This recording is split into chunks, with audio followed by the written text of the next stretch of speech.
Hello, welcome to another episode of the Flamise Rpr podcast. My name is Flamise Rpr and I'm your podcast host.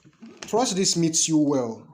Whether you are in your kitchen cooking, in your car driving to work, or laying on your couch or bed listening to the sound of my voice, I want you to do one of the best things for yourself today. Make very good use of your time. Time and tide, they say, wait for no man. So I urge you to make good use of it, as that which is lost may not be recovered. Without further ado, let me introduce the topic we are to discuss today on the episode. Relationship exists for different purposes, including love, companionship, business affiliations, and so on and so forth. But when things go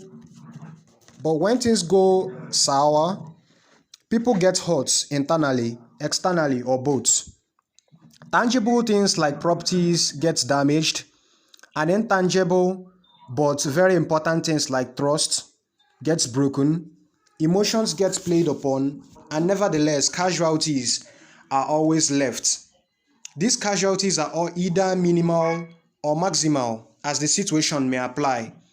Our focus today is on gender-based violence in relationships.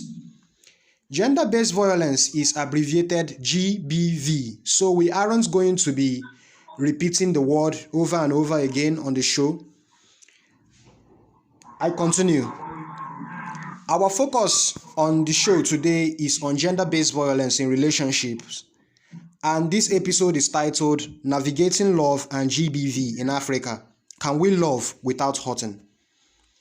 There is this misconception of African men not being romantic or caring, and many people have argued that with points, whether salient or insignificant, but that won't totally be our focus on the show.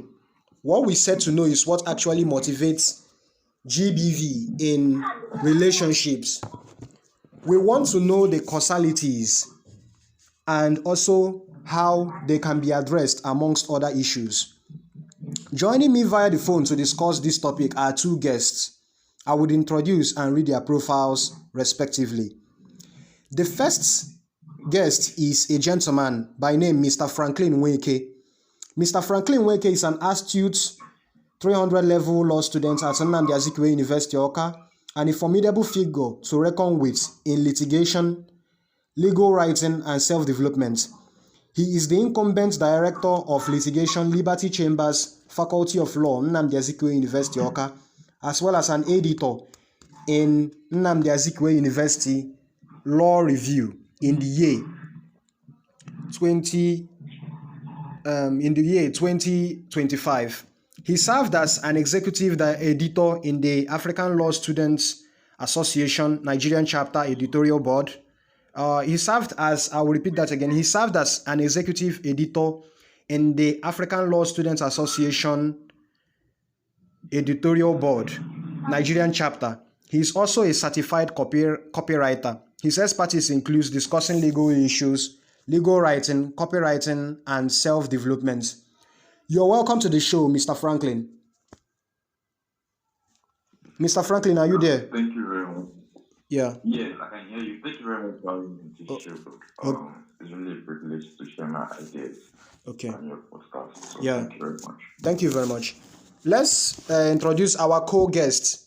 Our co-guest is a lady by name Miss Azodo Glory Ebubechi.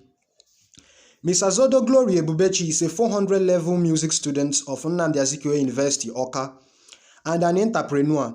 She runs a small-scale beauty salon by name Glory Beauty Salon in GBS in initials, where she caters for hairdressing, fingernails, beautification, and makeup needs. She's a passionate, bold, and hardworking lady with a warm smile and an outstanding approach. She was the face of the Music Students Association of Nigeria, Mosan UNICEF chapter in the year 2023. She was also the senator representing the Department of Music in the Faculty of Arts Senate in the year 2024. And she is currently the Assistant Personal Secretary to the current President of the Faculty of Arts. You're welcome to the show, Miss Glory. Miss Glory, are you there? Oh, we lost Miss Glory. Let me reconnect with Miss Glory. Franklin. Franklin. Yes, I can hear you. Yeah, let me reconnect. I can hear you. Yeah, let me reconnect with Miss Glory. All right. Yeah. It's fine. Okay, now we have Miss Glory back on the line. Our co-guest is a lady by name Miss Glory Azodo Glory Ebubechi. Miss Azodo Glory Ebubechi is a 400 level music student of Nnamdi Azikiwe University, Awka, and an entrepreneur. She runs a small-scale beauty salon by name Glory Beauty Salon, GBS in initials, where she caters for all hairdressing, fingernails, beautification, and makeup needs.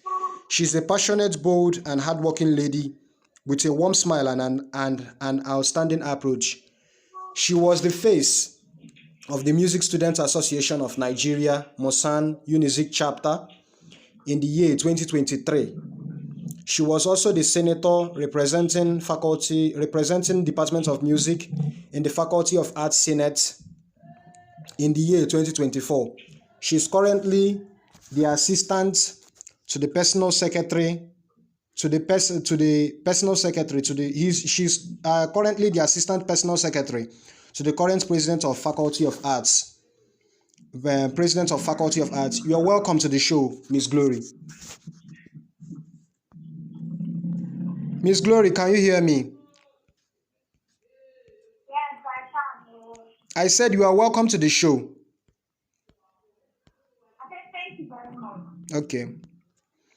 So moving on, in the past and even recently, there has been a lot of gender-based violence cases, and some has made its way to the news, raising concerns and inspiring discussions such as this.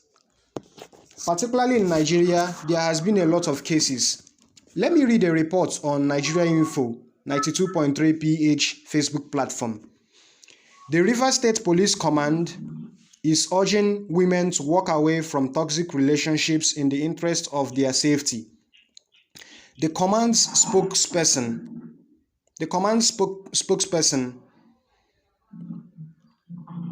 SP Grace Iringekoko, gave the advice in an interview with the radio station's correspondents while reacting to the seemingly growing number of gender-based violence cases across the states. At least 6 women have been beaten or killed in Rivers State this month in incidents that sparked public outrage and went viral online. SP Ringekoko emphasized that women should not remain in any relationship where she is subjected to assault, battery, or any form of inhumane treatment. Prior to that, there have been multiple disturbing cases, such as a woman reportedly killed by her husband in the Oyorokoto fishing settlement in Andoni local government area. Another stabbed in the head by a lover. 3 women assaulted during a nightclub altercation with a socialite, and a teenage girl allegedly burned with a hot object by the school principal for reportedly stealing 30,000 naira. While investigations are ongoing in some of these cases, others are already in court. Another news report by a popular news blog, True Crime Daniel, reports that a TikTok user by name Excel has been allegedly brutally murdered by her baby daddy in Sapele, Delta State. The report, as seen on the blog, says that it's not clear why the boyfriend killed her, but it's known that she had made plans to leave the toxic relationship long before now. However, the only reason she remained with him was because she was afraid he would take back the iPhone 11 he bought for her if she leaves the relationship. This lady by name Excel has 2 children for her reportedly abusive husband by name Kelvin. According to the story, her husband called her on the phone and told her that there is no problem if she doesn't want to stay in the marriage anymore. After all, marriage is not a do or die affair, but at least they can co-parent their children. The both agreed. He then requested for her to bring the children to his house so that he can spend some time with them. She went there with her children. Kelvin, her abusive husband, per se, put a wire on her neck and strangled her to death in front of her two children. This happened in Sapele, Delta State. Another report, which would be our last, is this. A woman allegedly burned her 29-year-old boyfriend to death in Port Harcourt over disagreements. This report was just shot with not much details at the time of its reception. These stories and many more untold and unknown forms are evidences that gender-based violence is real and it's happening around us. Now, to our guests. Our guests are going to help us discuss this topic. I believe their valuable insights would also help us discuss the topic very much further. So let me start from you, Miss Glory. Hello? Glory? Can you hear me? Can you hear me? Okay. Yes. Okay, I have this question. Let's take the first question from you. Can you share your personal experience with gender-based violence in relationship?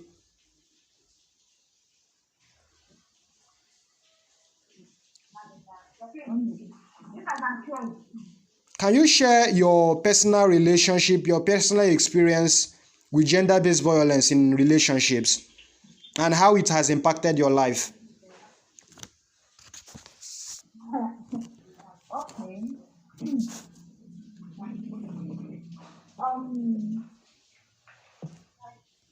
I actually experienced it with my last relationship. Yeah. Can you hear me? Yeah, I can hear you, but you have to put the phone closer, and the environment you are in is very much noisy, so it's impacting the call, and you seem to be a bit distracted. Okay, but can you hear me now? Yeah, I can hear you. Put the phone closer to your mouth, then speak. Don't breathe into it, okay? Okay. So, I actually have an experience about it. That's the one I dated. So, normally you are going to love that person. So, I have this connection, I have intimacy with that person. I can't hear So all of you. a sudden, things started going south, and then we started having the violence, anger issues, and then the hitting. So then the impact, it wasn't much on me. It didn't have any effect. I was not terrified. I was not traumatized. I was just there. But the only lesson, the only impact in this thing was just to walk out when the room is hot. When things are about to go south, just keep quiet and just live there and walk out. That was the only impact I had. Okay, you mean That's you all were, I can say. yeah, you weren't traumatized. Like in your last one or one of your last relationship or your last relationship, you weren't traumatized. You weren't traumatized by what happened. Yes, I was not, because I didn't stay in that relationship to keep getting what every time. I didn't stay there to keep receiving that victim every time. It just happened twice, and I felt like this person is not ready to change. I just had to leave the relationship.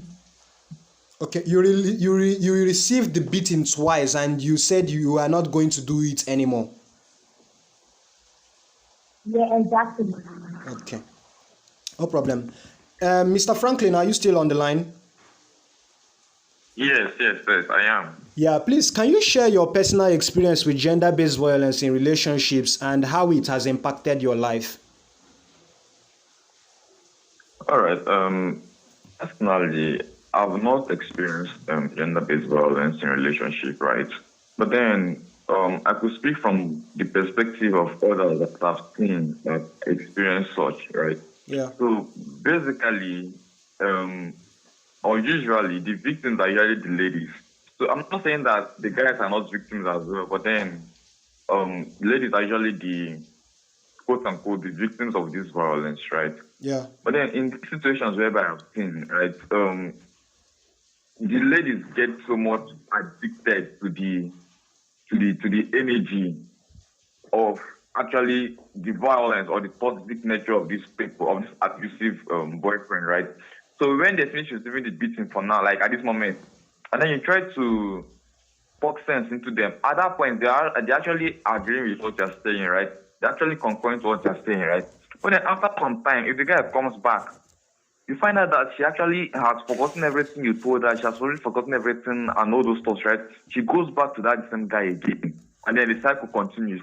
So one thing I've observed is that the lady, of course, it affects the lady physically, psychologically, and the rest of them, right? But then the lady does not want to leave in some situations. Why? Is because she's already addicted or attached to that feeling of toxicity, or to that feeling of him doing that thing over and over again.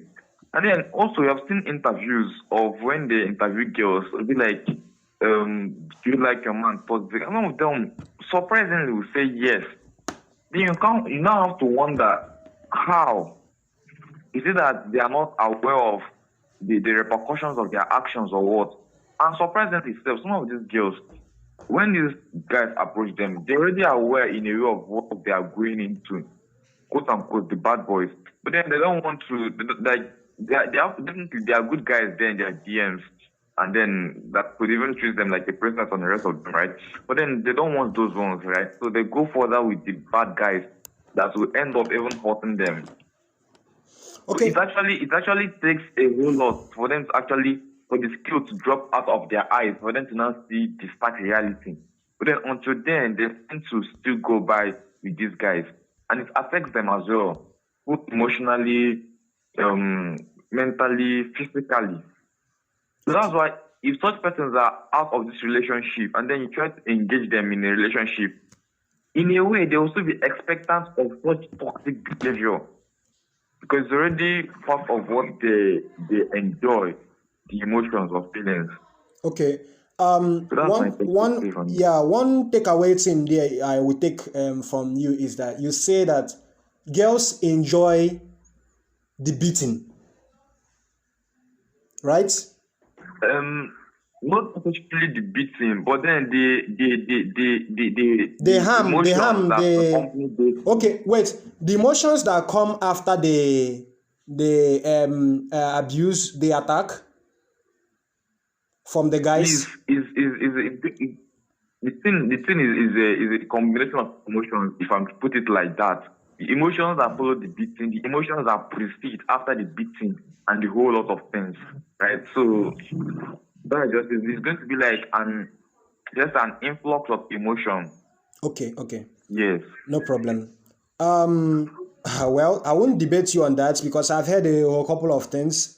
Some people say, okay, after a fight, that's when even the guy will give them good sex. Some people say after a fight, that's when the guy would even buy them what they want as of that time. Exactly. Yeah, let me go back to Miss Glory now. The second question. What are some common misconceptions about gender-based violence that you would like to dispel?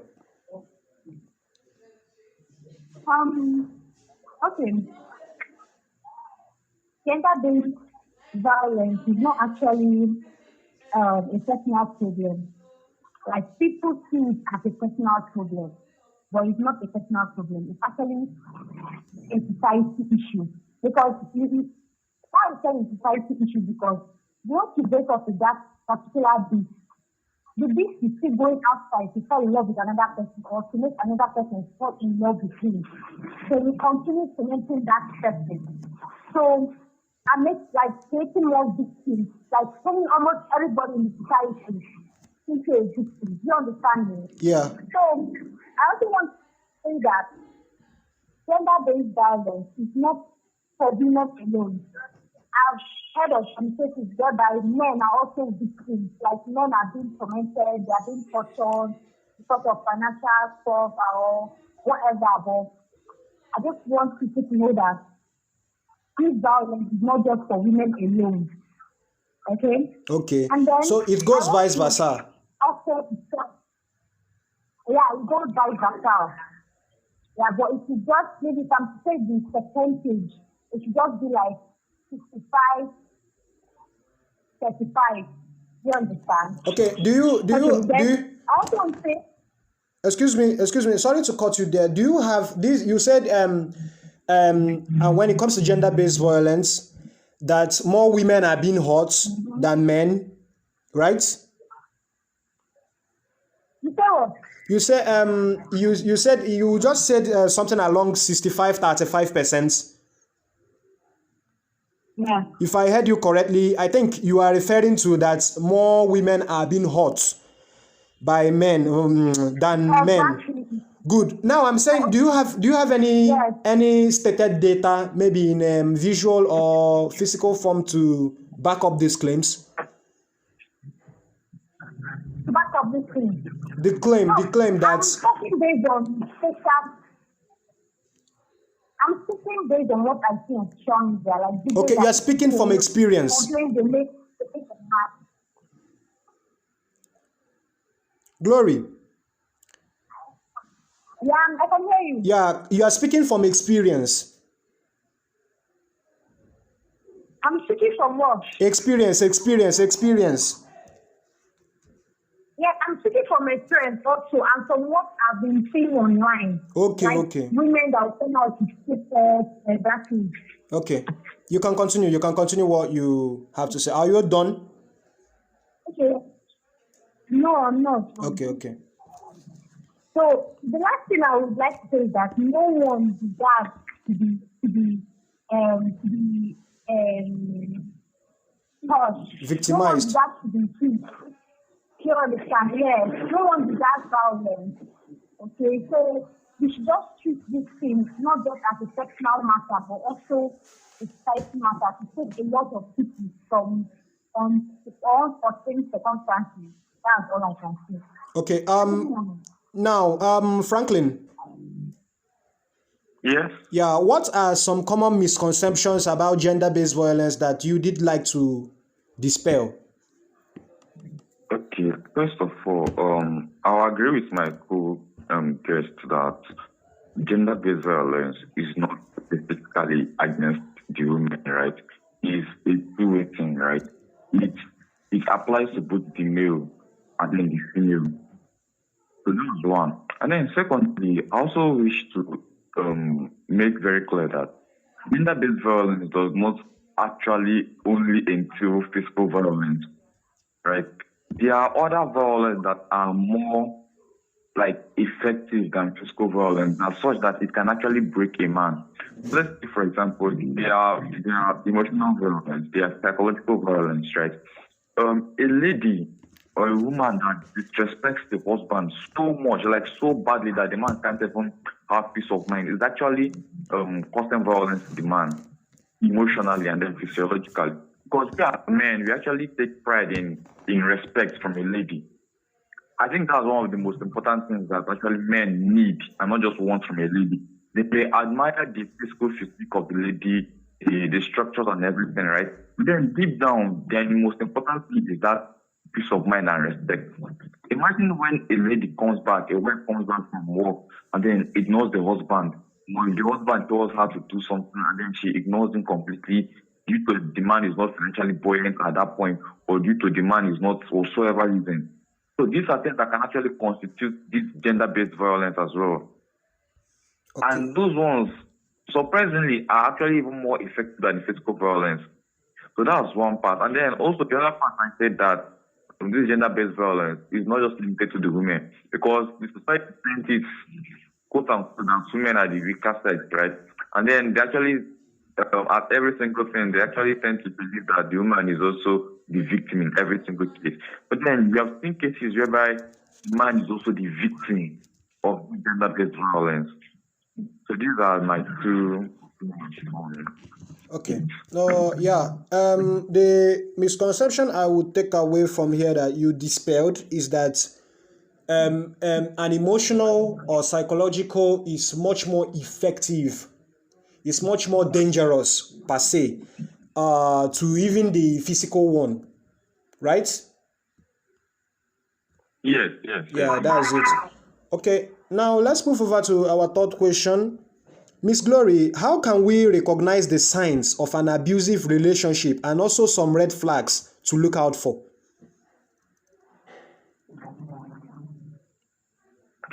Um, please, I'm going to give that question. Sorry. Yeah, okay. How can we recognize the signs of an abusive relationship and what are some red flags we look out for? Okay. I'll start with the signs. The signs should be from the tone. Yes. From the what? This is somebody that always has a very. From the what, please? It can be from the tone. The tone. Tone. Yes, like the way he or she will speak to you. I'm trying to give an example here. Okay. Yeah, so maybe if you're with this partner that is very calm, that even if you guys have issues, you always calm listening to you. Then at some point you get fed up, or at some point you get fed up and start to do cash thing, like so I start shouting and screaming the whole place. That's a sign. Then exchanging of words between you and that person, like partners exchanging words, like discussing themselves, and that's touching. That also is me. And then the first attempt of teaching, like once you even try to even raise his hand, but that's a red flag actually. That's a red flag. Then instead of walking out or keeping quiet, he's still there or she's still there, exchanging words, breaking things and kissing, spoiling things. That's a red flag to watch out for. That's a red flag to recognize. That's all I can say. Okay, the red flags you listed are once the guy or lady raises hands to beat you, as in he just makes an attempt, he has not even beat you, it's a red flag. Once the Yes, now. yeah, once the girl or once the guy or girl starts shouting at you, it's also a red flag. It's And also a red flag because I don't know, it's more of a red flag when it comes to the guys because if me now as a lady, maybe I'm angry and then I'm shouting at you, I'm not expecting you to shout at me back. I'm expecting you to keep quiet and then listen to me. Like this one to even calm me down. You understand? So it's a red flag for me because I cannot be hot-headed and then you're hot-headed. I cannot be shouting and instead of you to calm me down, you're also shouting and exchanging words with me. So it's a red flag. okay, in a situation where you are with the guy and maybe you start shouting maybe over one thing or the other, the guy shouldn't take it as a tit for tat, give you a tit for tat response. He shouldn't give you bang for bang, right? I said in a situation where you are shouting at the guy over one thing or the other, and then the guy shouldn't give you a tit for tat response. Like he shouldn't give you bang for bang. He shouldn't shout too. Exactly. Wow. If you don't let me scream everything, even though I'm at fault, you should just be calm. Like if you want to calm me down, teach me things that I am supposed to know, not start shouting and then start insulting, start exchanging words from there and then because from exchanging words, now I might want to take one that will touch him more. Okay. From there, he wants to take that on. My people himself. Okay. I get you, Mr. Franklin. Yes. Yeah, how can we recognize the signs of an abusive relationship and what are some red flags to look out for? All right. There's this maxim in law that he who must come to equity must come with 10 hands, right? Yeah. So you cannot be expecting to look for intimate love violence when you yourself you are violent. It does not just work like that, right? So first of all, we need to have it at the back of our minds to actually work on ourselves first, to actually make sure that we are not violent. And then signs to watch out when choosing a partner or when making the relationship, right? I didn't get that. Apart from the, Repeat, I didn't get what that. did you not get? The thing you just said just before you started your next bit. Okay, he who must come to equity with clean hands. Yeah, I got that. Moving on. Okay, I said that we cannot be violent and be expecting to find someone that is not. Okay. Do you understand? So Yeah. it beckons on the need for us to actually work on ourselves first, to actually make ourselves free from violence or this tendency. And we can now go out to them, find persons that are not violent, right? Because I believe those of the things that come together. So taking it back, I'm going to look at it from two perspectives. One is that the perspective of a guy looking for a partner, right? So if you're a guy and then you're looking for a partner, there are key things to put into consideration so that you don't fall victim to a gender-based violence in your situation, right? So first is that I believe you have to take her relationship with her father, because if she has a very good relationship with her father, it therefore means that it can actually is a very good sign that she will actually respect you, right? Because if she respects her father, definitely she wants to give you that respect. And then if the respect is there, it reduces the tendency of that gender-based violence there.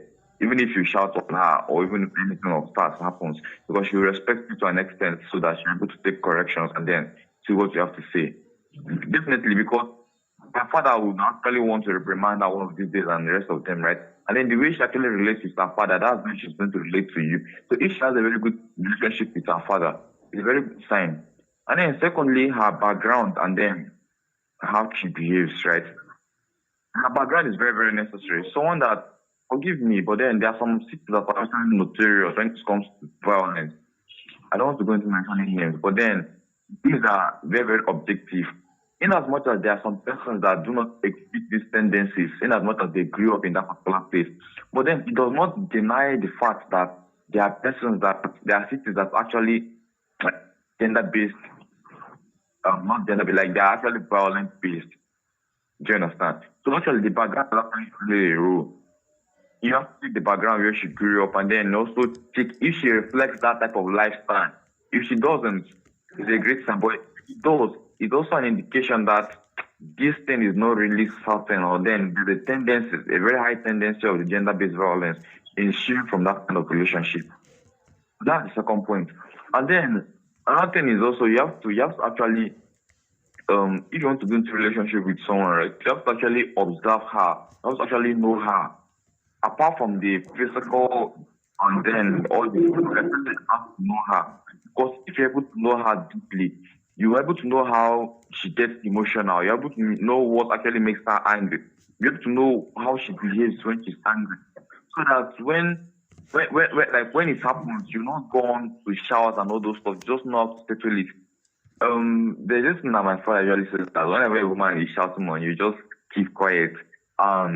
Even if she wants to engage in arguments, just keep quiet. Because if you go on to engage in her, their power lies in their mouth, right?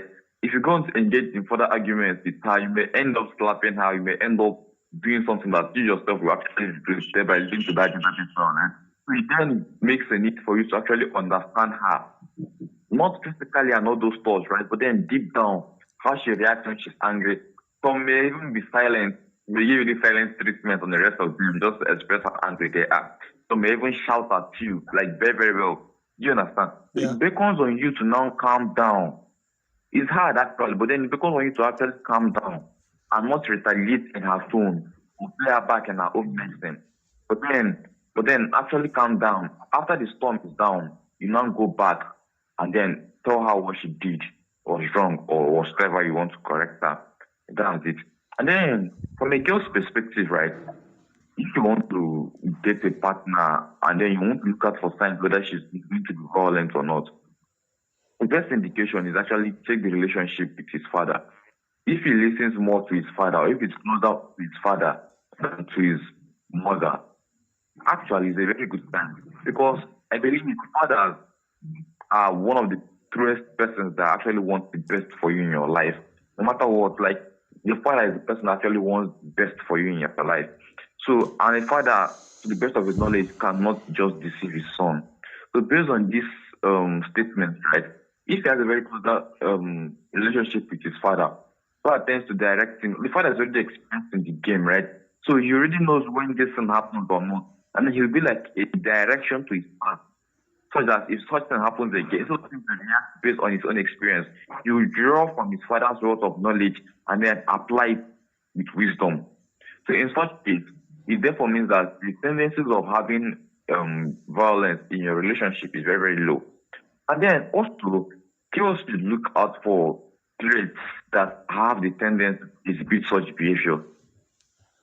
So probably when a guy is weighing your trying to get into a relationship and the rest of them, the traits are glaringly clear. It's just that some of them just want to overlook it, probably due to the excitement, or then due to the gifts that the guy actually gives them. So, example now, let's say now you're working with a guy and then someone approaches him to ask for help and all those stuff, and you he reacts to the person provocatively. You yourself, you are seeing what happened, but then you're thinking you're going to be an exception because he did not do it to you, or because he's being nice to you at that point. But then you saw what he did to others. You saw how he treats others. But then you still yet, you are blindly still there, probably because of the things you've been through, or because of the things you whatsoever. So these are subtle traits that actually translate later into the future. These things are not magic. It does not just happen. Like traits that actually show that this thing has tendency of happening. But then you ignore it due to the present situation. So that's another thing, right? And then I think that's just all. Okay. Yes, I think that's just. And then also, forgive me. Also, from the perspective of the man, right? They should also be conversant of the friends that their ladies keep or their girlfriends keep, right? Their girlfriends keep, rather, because girls actually they're actually very much prone to influence. So if they have bad friends, like they can easily influence her into doing one or two things that are not very good in relationship, but then constituting gender-based violence. So these are my opinions on those issues. Yeah, your reactions, or should I say your words, are very much cogent. They are very salient, as I can see. One of the takeaway things is when you want to date a girl. Now we're talking about relationship actually here. Relationship can also be in the form of marriage. It can also be family relationship or whatever. But you said the person should look at the relationship of the lady with her father. You should also check her background. Then observation first, just to know her. Then look at the friends she keeps. I think these are the takeaway things from yours. Yes. Okay, Miss Glory. Miss Glory, are you still on the line? Yeah, I'm still on the line. I wanted to say something actually. Okay, no problem. Say it. Okay, Mr. Franklin. Mr. Franklin, can you excuse me? Mr. Franklin, can you hear her? Yes, I can. Okay, you can ask your question to Mr. Franklin. Okay, it's not actually a question, but it's an opinion actually. No problem. Opine it. Okay. It's not actually based on relationship with the father.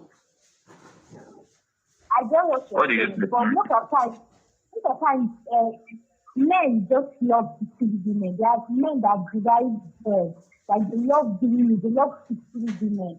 Then Sorry, please. I did not get your question. No. I did not get your question, please.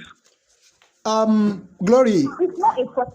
Like, yeah, I can hear you. Yeah, please. He said he doesn't get your opinion. Like he doesn't this thing. Can you say it again? Okay. This is what I'm saying.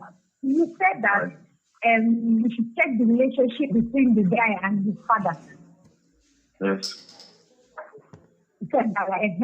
So I was trying to say that most guys, if their violence doesn't have anything to do with the relationship with their father. They can be in a very good term with their father or very disciplined or strict father, but still yet that violence is still in them. Do you understand me?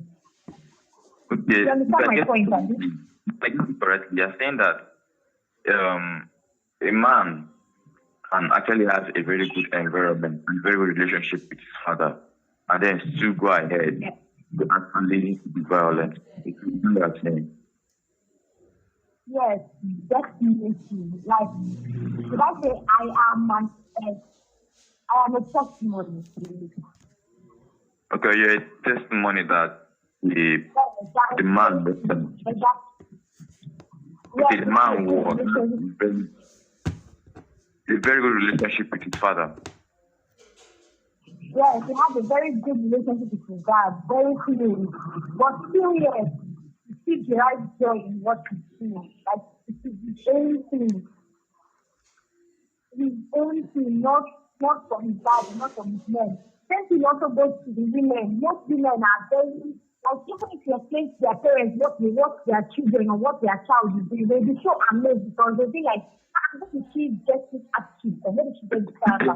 They are going to be amazed because they are not aware of what their children were doing, right? Exactly. Okay, but then how would they now not be aware if they have a very good relationship with their parents? Because if you have a very good relationship with your parents, they're going to be telling your parents about. So how then would they be surprised when they find out that they actually don't know such much about them? What you're talking about, you don't know that people pretend. I can do everything I want to do. I want to go back. Doesn't mean that. You understand? That's exactly because they think.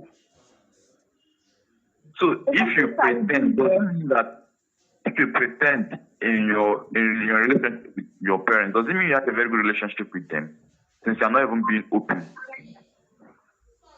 Does it mean? You know, I know it's not everything you can actually tell your parents. Especially when you know that's why it's not you and I. You can't speak for me actually, but then that's the issue now. The issue is that something as a key factor of your relationship, something that is very, very necessary in your life. You know, your relationship is obviously going to lead to marriage, and then some of these things are very, very integral to your own life. And then you're hiding something of such significant value from your parents. Then what is the relationship based on? What exactly is not the relationship? What's the good relationship there? Do you understand my point? If your parents will be surprised when they find out that you're actually violent, which means you're actually hiding something from them, not just something substantial, something that is very, very tendency of actually taking you out. So what then is the relationship based on? It does not mean you that is what society says. They might be like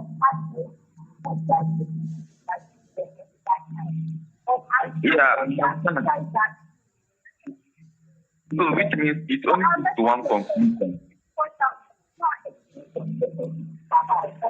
Miss Glory, I can't hear you.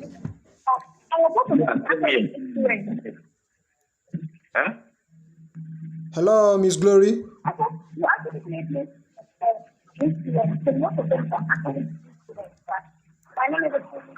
Excuse me, Miss Glory. Miss Glory. Yeah, I can't hear you. Actually, are you using an earphone? Are you using an earphone? Same here. Yes. Oh my, that's what is impacting the quality of your audio. Can you remove it? Can you hear me now? Good. Yeah, now your audio is better. You have been using it throughout the call. Yeah, I can hear you. I can hear you very loud and clear. Please summarize so we can move over to the next question. Okay. I'm done saying what I wanted to say. Okay, no problem. Now the next question goes to still you, Glory. What role do societal norms or expectations play in perpetuating gender-based violence, and how can we work to change these narratives? What did you say? I said, what role do societal norms or expectations play in perpetuating gender-based violence? And how can we work to change these narratives? Children, I cannot find sarcasm, so I cannot hear you very well. They on them, yes, so I can't hear you properly. Oh my. I believe you are at work. You are at work, yeah. Oh, I said you are at work now. That's the thing there. Okay. Oh my God. can you hear me? Yeah, I can hear you. That's why I'm asking the question for expecting an answer from you. Would you put the earphone back? Maybe we can manage that. Hello, Glory. I'm hearing what you're saying. Oh my. Can you still What did hear you me? say? Huh?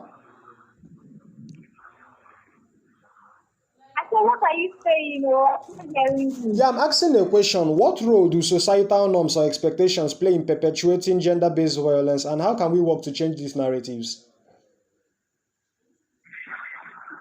Okay. How can we challenge and change the narrative? Okay, let me ask the question one after the other. Let me ask the question one after the other. It's a two-in-one question actually. So let me ask it one after the other. Can you walk around? I think network is giving me. The question I was asking is actually a two-in-one question. It's a two-in-one question, but let me ask it one after the other. Let me cut it into two and ask it one after the other. I said, what role do societal norms play in and expectations? What role do societal norms and expectations play in perpetuating gender-based violence? That's number one in the two-in-one question. Yeah, let me try explaining. I guess you don't understand me. Societal norms and expectations are actually, things that the society has considered to be something that is the way, like this is the laid down procedures for this particular thing. Let me relate it to the Igbo culture. You understand? We are Igbos. They say if you get married to a listen, Glory, you can hear me, right? Glory, can you hear I me? can hear you. Okay, I said Yes, I can hear you. yeah, in the Igbo culture, they say once you get married to your husband, you are expected to stay in your marriage and live happily. Whenever you kind of divorce, there is usually this stigmatization. Involved. Okay, Mr. Franklin, take that question while we wait for her network to get better. All right. Please repeat your question. Okay, let me get it. What role do societal norms and expectations play in perpetuating gender-based violence, and how can we work to change these narratives? All right. First of all, we have to take cognizance of some of these societal norms, right? The issue of marriage in Nigeria, and then specifically the Igbo culture, right? And Africa in this thing, we're looking at it from the African perspective. Yes. Go on. Okay. Yeah, looking at it from the lens of an African, right? So it is believed that when you get married to your partner and all that, right? So as a woman, you have to stay in your house through the campaign, through the hardship and everything, right? So whenever they see you leave your house or your marriage, you feel very ostracized in society, right?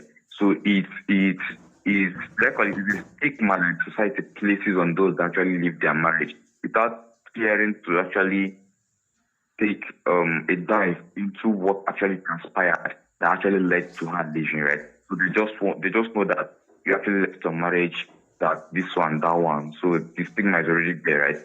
But then the solution to this is actually should I call it? Yes, creating an awareness to actually make people understand that they can leave the marriage without being stigmatized when it is necessary. So in recent cases, we saw the situation of that man that sang Ekweme, the gospel singer, right? Osinachi. In an attempt, Osinachi now.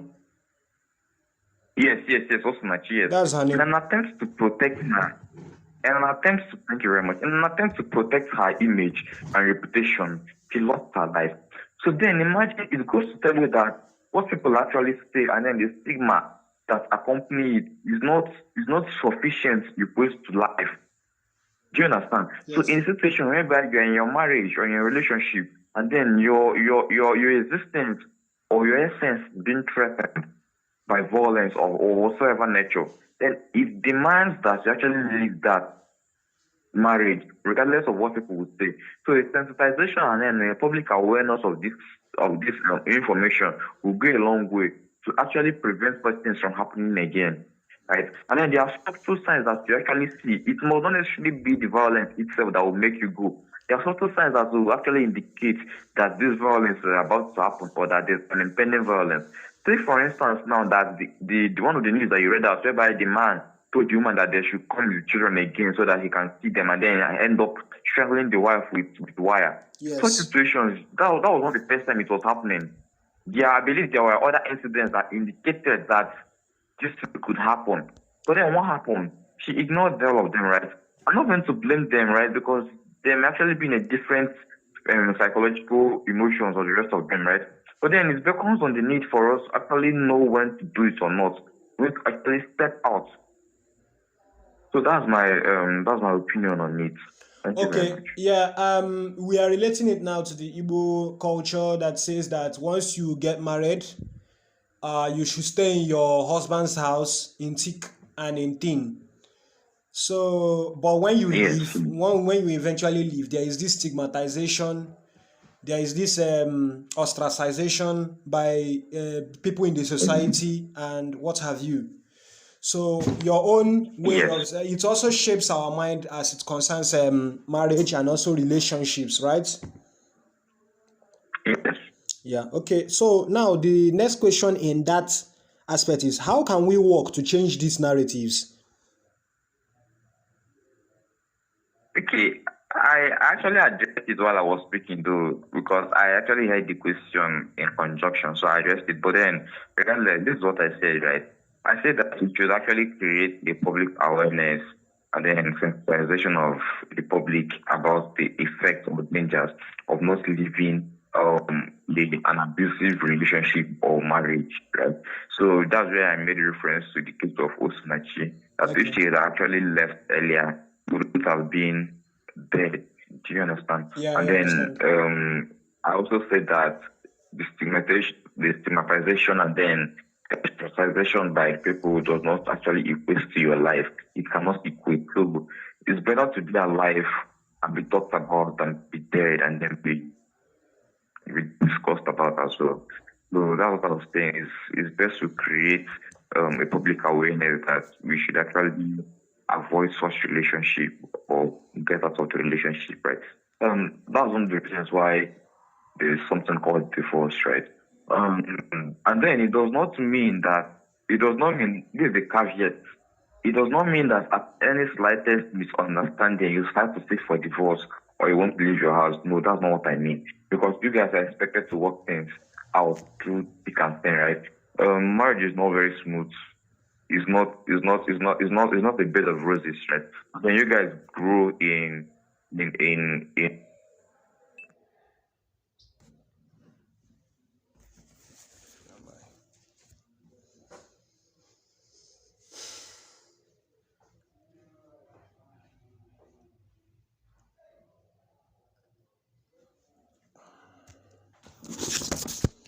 We lost our two guests, Glory and Franklin. Let me reconnect with them again. Before you were in the midst of addressing that question, before network decided yes, to this thing yes, do yes, what yes, yes. it usually does. We So have a what I plenty basically was saying is that network in this country. there is a need for us to sensitize the persons or the public and then create awareness on the need to actually live a toxic or violent relationship or marriage before it gets very bad, right? And then also say that there's a target now. It does not mean that at every slightest opportunity, at any slightest disagreement or issue that then start to seek for divorce or try to leave. No, that's not what I mean. It means because marriage definitely is not a better process. You guys go through so many trials and the rest of them, tribulation and the rest of them, right? So then it becomes on the need for understanding between the partners and then communication as well to actually understand each other. But then if there is a need, or then if there's a tendency that this violence comes up, then you should take to your feet and then do the necessary. Okay. Thank you. Yeah, thank you very much. Miss Glory, can you hear me?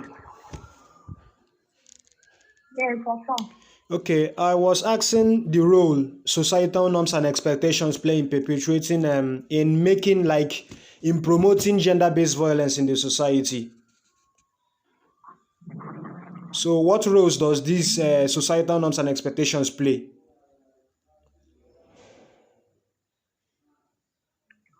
Okay, Franklin is there. What? Yes, I can. It's Franklin there. Yeah, Franklin is done. Franklin is done.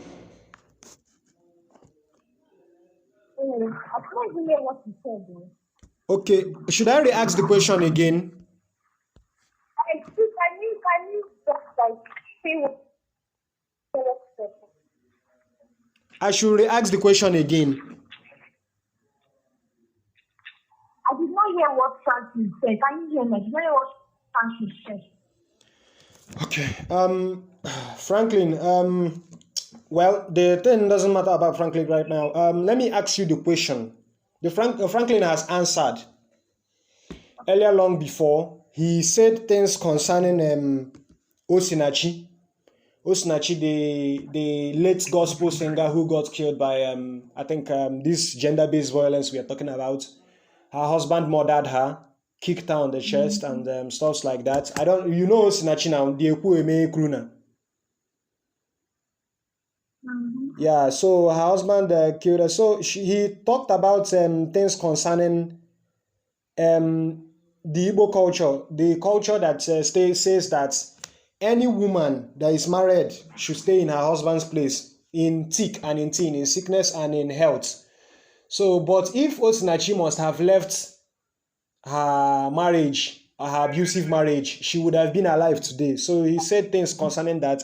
So I'm now asking the same question to you. The question was originally directed to you first off, before our male guest, Franklin. So now I'm asking you the question. What role do societal norms and expectations play in perpetuating gender-based violence? Okay, there are negative expectations and there are positive expectations. But I just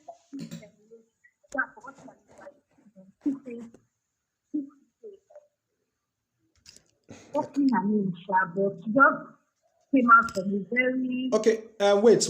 Let me say something. Excuse me. Please, the earphone you are using, because you are at your workplace right now as you speak, there is a microphone there is a microphone outlet, or should I say a part of it that is a microphone. Can you just put it to your mouth while you speak so we can hear you very well? Can you hear me? Yeah, I can hear you now. If your audio can be like this, okay, throughout the show, I would be very grateful. Now you can continue with answering the questions. I don't know this musician. I think he's Tuesday of forgotten that girl from when he has not even started music or anything. So that's why I said society has a negative expectation and a positive expectation. Because if you're hanging on to that positive expectation, which Osinachi was holding on to, yeah, you will actually die. You actually die. So assuming this, I don't know why I'm forgetting her name. I'm trying to recall it. assuming she was holding on to that, although she held on to it for some years because I didn't know about herself. So at the point she started coming out, started glowing, started eating well, started having flesh. Do you understand? So she was holding on to that positive society expectation. Then that once you're with a man, you're this, that, or you can't get another better or best version of yourself outside of that man. That's it. So when she left, she was hanging on to that, what people will say, or what people will do, how people will look at her. She was hanging on to those things for some period of years. So she said that, like, leave the guy, said to leave the relationship. And she didn't care about what people would say. Although society even favored her, everybody was like, thank God she didn't know, if not, she would have been dead by now. So the society is actually not healthy at some point. So they first of all badmouth you. Most of them shall first of all badmouth you and tell you, why would you even leave? You did not pay for your bridesmaid, you didn't do this for you, did not do that for you. So at some point, the society is not actually healthy. It's just understand what this gender-based violence is and what it means to be traumatized by that person that you love, that person that you feel like this is my safe haven. You understand? That's what I feel like. Okay, now, yes, I have seen people who are divorcees being talked down on. You talk about the positive expectations of the society and every other thing, but now let me still relate to what our co-guest, Mr. Franklin, said. He said, in as much as you want to safeguard yourself, you still want to stay alive, it shouldn't be that the living where whenever any little thing happens, you will just want to leave the marriage. Do you agree with him? Come again, sir. Yeah, I said, Mr. Franklin said, can you hear me? Yes, I can. Yeah, he said that in as much as you want to, the lady or the man wants to stay alive, you want to be okay, you don't want to be victim, the person doesn't want to be a victim of gender-based violence. It shouldn't prompt that whenever any little thing happens in marriage, that marriage also needs patience, needs endurance. Do you agree with him? I actually do agree that he tried to say that not every little thing that happens in the marriage is yes, it should warrant going for a divorce or this thing. Not everything that happens in marriage should warrant going for a divorce. Okay, yes, no, I agree with him for that one. But the only thing that will make me want to pack my bag is if it's coming. The only thing that will make you what? The only thing that will make me want to pack my bag and go is if I keep complaining and it keep happening, it keep getting worse. Okay. I will have no other option. Okay. Your own is, even before you are to seek for a divorce, you must first of all exhaust the line of patience. You understand? You first of, you said and the only thing that will make you pack your bags and go is you would exhaust your line of patience. You will exhaust every other means to settle this amicably, right? Yes. Okay. Now, in as much as these societal norms and expectations, try to shape and every other thing, so how can we now work to change these narratives, to change these things? What can we do to change it?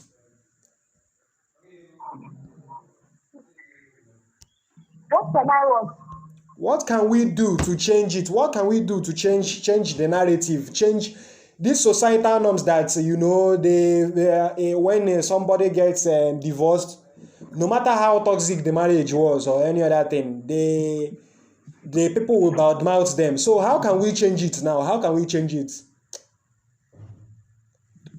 anything you can. The only thing I would do if my friend, or things I would do, or things I would say if my friend was to be a victim, first of all, I will help her in building her confidence, training her to let go of what people would say because her life is not cheap. Do you understand? We start with self-esteem first. Okay, self-esteem in After quotes now. self-esteem, Okay, I said self-esteem in quotes. Continue. Okay, we start with self-esteem, using your confidence, making you bold and brave, that even if people are throwing it at your face, you still want to know that, yes, this thing I did is the right thing for my life, is the right thing for my peace.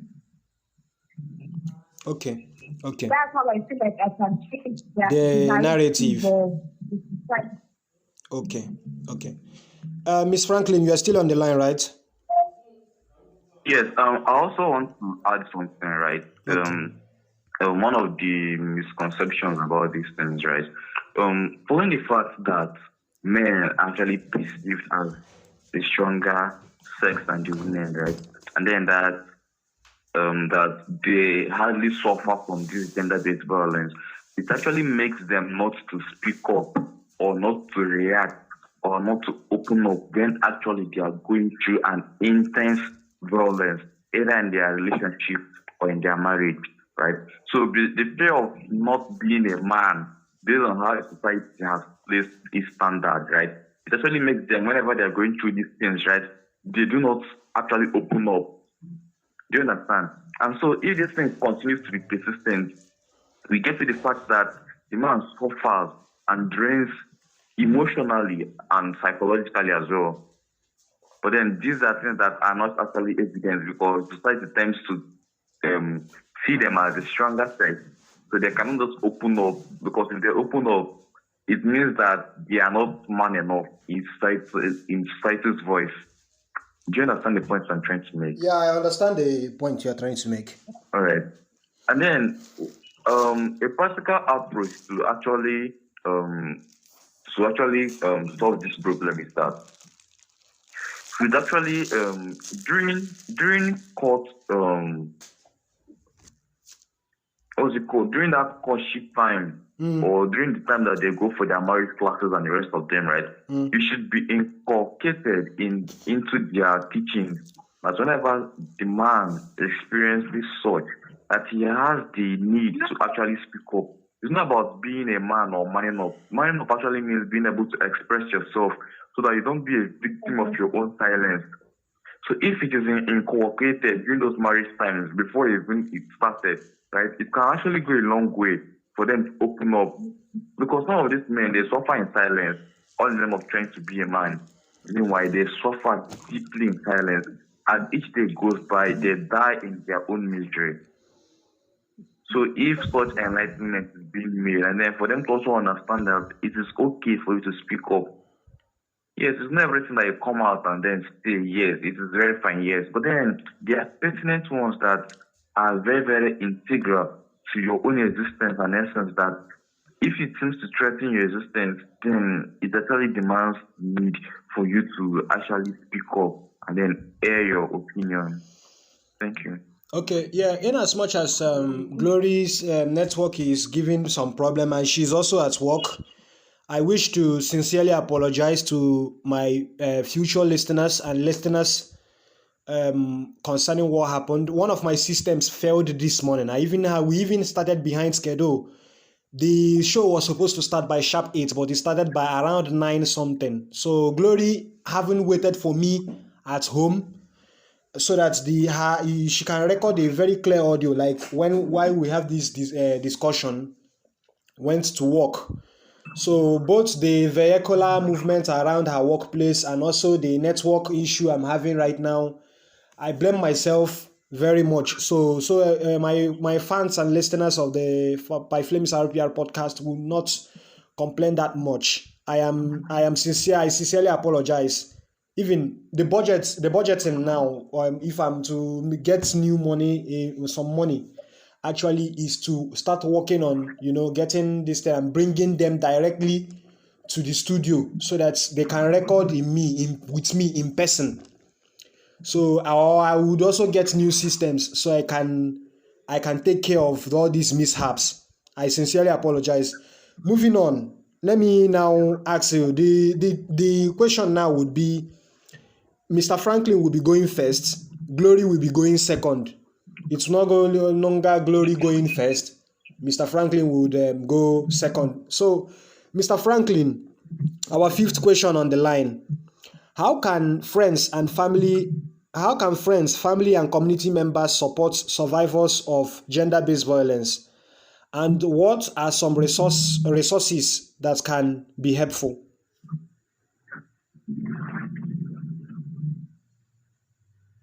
Mr. Franklin. Mr. Franklin. Oh, Mr. Franklin is out of the line. Let me reconnect back with him. Glory, stay on the line. Let me reconnect back with Mr. Franklin. Glory's line is not connecting. There is a probability I would finish up the show with you alone. My sincere apologies. I think network problem and every other thing. Let's continue. No problem. I will still keep trying her, but I would notify you before I do. All right. Okay. I'll still keep trying. So I was asking the fifth question. How can friends, family, and community members support survivors of gender-based violence?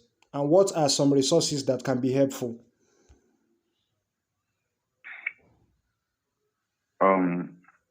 Following the solutions I gave earlier, right? The family are there to, when they actually observe this violence, right? First of all, they have a need to call her back or call him to remind him, right? And then when they call them back, right? When they call him or her back, there's actually a need for them, that the family and friends and create a certain environment for the time being for her, so that she does not feel neglected, or she does not feel ostracized, or she does not actually feel down or psychologically depressed and all those stuff, right? So it's necessary that the families are there to actually serve as an encouragement. If actually the reason why she left was very, very cogent and then substantial, right? So the family is going to be there to support her in this trying moment for her to regain back on her feet and then get back to life. Okay, this is for somebody who has friends and family or community members that are kind of sensible, because we know that there are some insensible also people who would tell the person to go back. Kind of what? That's a kind of what? I said this is for somebody that has a good family member now, people who are sensitive enough and sensible enough. I've seen families where they would send the person back and tell him to go back to wherever he came from, that he or she is to stay till death do them apart. You know, there are some marriages where they are like, they told the guy or they told the girl not to marry the person they married, but the guy or girl, out of love, said no, that he must marry this man or woman. So, and the family does not support of it, so they continued every other thing. Now the thing has turned, and then they are now at the receiving end, a bad receiving end actually, and light doesn't seem to be in the end of the tunnel. So this is for somebody. This one you are saying now applies to somebody whose family members. That's it. Yes. So do you have any? On the other part, even if the person does have a good or such kind of family members, right? There are already existing institutions that would actually take it upon themselves to actually help you out in such situations. So institution has to do with the human rights and the rest of them, right? So they can actually help you out to get back on your feet, and then, do you understand? So they can actually help out in such situations. Okay. If Glory was here, she would have attended the call. Let me try recalling Glory again. Stay on the line, please. Let me try calling her. If it doesn't work now, I think she's off as a guest on the show. Let me try recalling her back.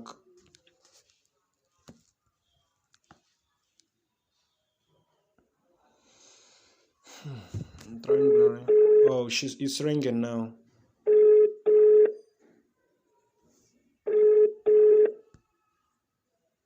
Continue the rest of the show. Like she says, she was sent on an errand, and All right, it's fine. she will call me back. How long is this thing expected to last, if I may ask?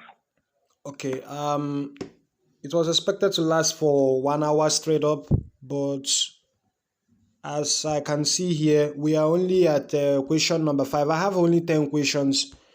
We were at question number 5. So it's remaining 5 more questions and we are done. Please bear with me. Ouch. It's actually very, very costly too. Okay. Because you have something else to do? Yeah, actually. But then I actually wanted it to be an hour. I was probably from like 8 to 9 or thereafter. Then since it wasn't able to start at that point, I had to adjust. So then I actually Okay, so do we refix this show? Do we refix it? Alright, that sounds like a good idea too. At least I've covered from the first 5th question, right? So the next time we're going to cover from the 5th to the 10th questions. Yeah, from the 6th to the 10th question. How about tomorrow, Sunday? Tomorrow is Sunday. Actually, there's a quiz on Monday, and then I have an article to submit today. So what I'm talking about? Okay, what about the evening of this Saturday? That's what I'm saying. I have an article to submit today. Like today is the deadline for the article, right? And then I'm yet to complete it. Then I have a quiz on Monday. So definitely on Sunday is going to be occupied already, right? But then within the week or on Saturday is going to be fine. Yes. And then considering the fact that my co-guest is not also around, but this is also a very good reason for us to adjourn the time. Okay, no problem. Okay, no problem. Thank you very much. You're welcome. Yeah, so which day are we refixing it now? Another Saturday or on Sunday? Another Saturday is very fine. That's the next week. There's already a show I scheduled for that day. No problem. We'll work around it. All right. Thank you very much. Thank you very much. Thank you. Okay, and that was Mr. Franklin. Miss Glory went on an errand. She said they sent her on an errand, and that is that. I'll proceed to play some Vox Pop. The Vox Pop I gathered during the week. Yeah, the discussion wasn't on a day. The Vox Pop didn't just happen on one day, so I would play everything there, then summarize them. Maybe we'll continue. The part 2 would happen some other time. Okay, here are the results of the Vox Pop I went on this topic. Evening. Good evening. Please, what's that data fresh? Good evening. Good evening. Please, what's your name? Martin. Okay, Martins. What does healthy love mean to you? Love is a very deep topic. It's very deep. It's not something that one can just, give answer to. It has, how I put it, it's controlled by situations and also individual personalities and point of views. based on tastes, likes, and all those kind of things. But love should be honest and, happy, joyful. It's not something that you need to, cry over and all those kinds, be hurtful about. It should at least come natural. It's not something you need to force onto somebody. It's not something you need to force onto somebody. Let it just come naturally and be true. Finish. Have you experienced it in any of your relationships? Healthy love. It is a very, very, very rare something to come by, Mabasa. Especially in this environment, if it is healthy love. So healthy love doesn't exist in Ifite as we speak. It exists, so like I said, it is rare. But the chance of having it, of experiencing it, of coming across it is very rare. 1 to 100, 2, Mabasa, 2 to come across healthy love, 2, and it should be by connection. I swear. By connection? I swear, by connection. Now, let me ask this question. How do you think traditional or cultural expectations play in shaping our attitudes towards love and relationships? Traditional expectations, that is the consequences they have on our love affair and all those kind of things. Like, I'm an Igbo guy, you understand? When a woman gets into a marriage and, she starts facing a few problems, they usually come out, they say, Di wundidi. You're an Igbo guy, right? Di wundidi. No, you need patience to stay in marriage. You need this, so and so. You need this and that to... It's fucked up.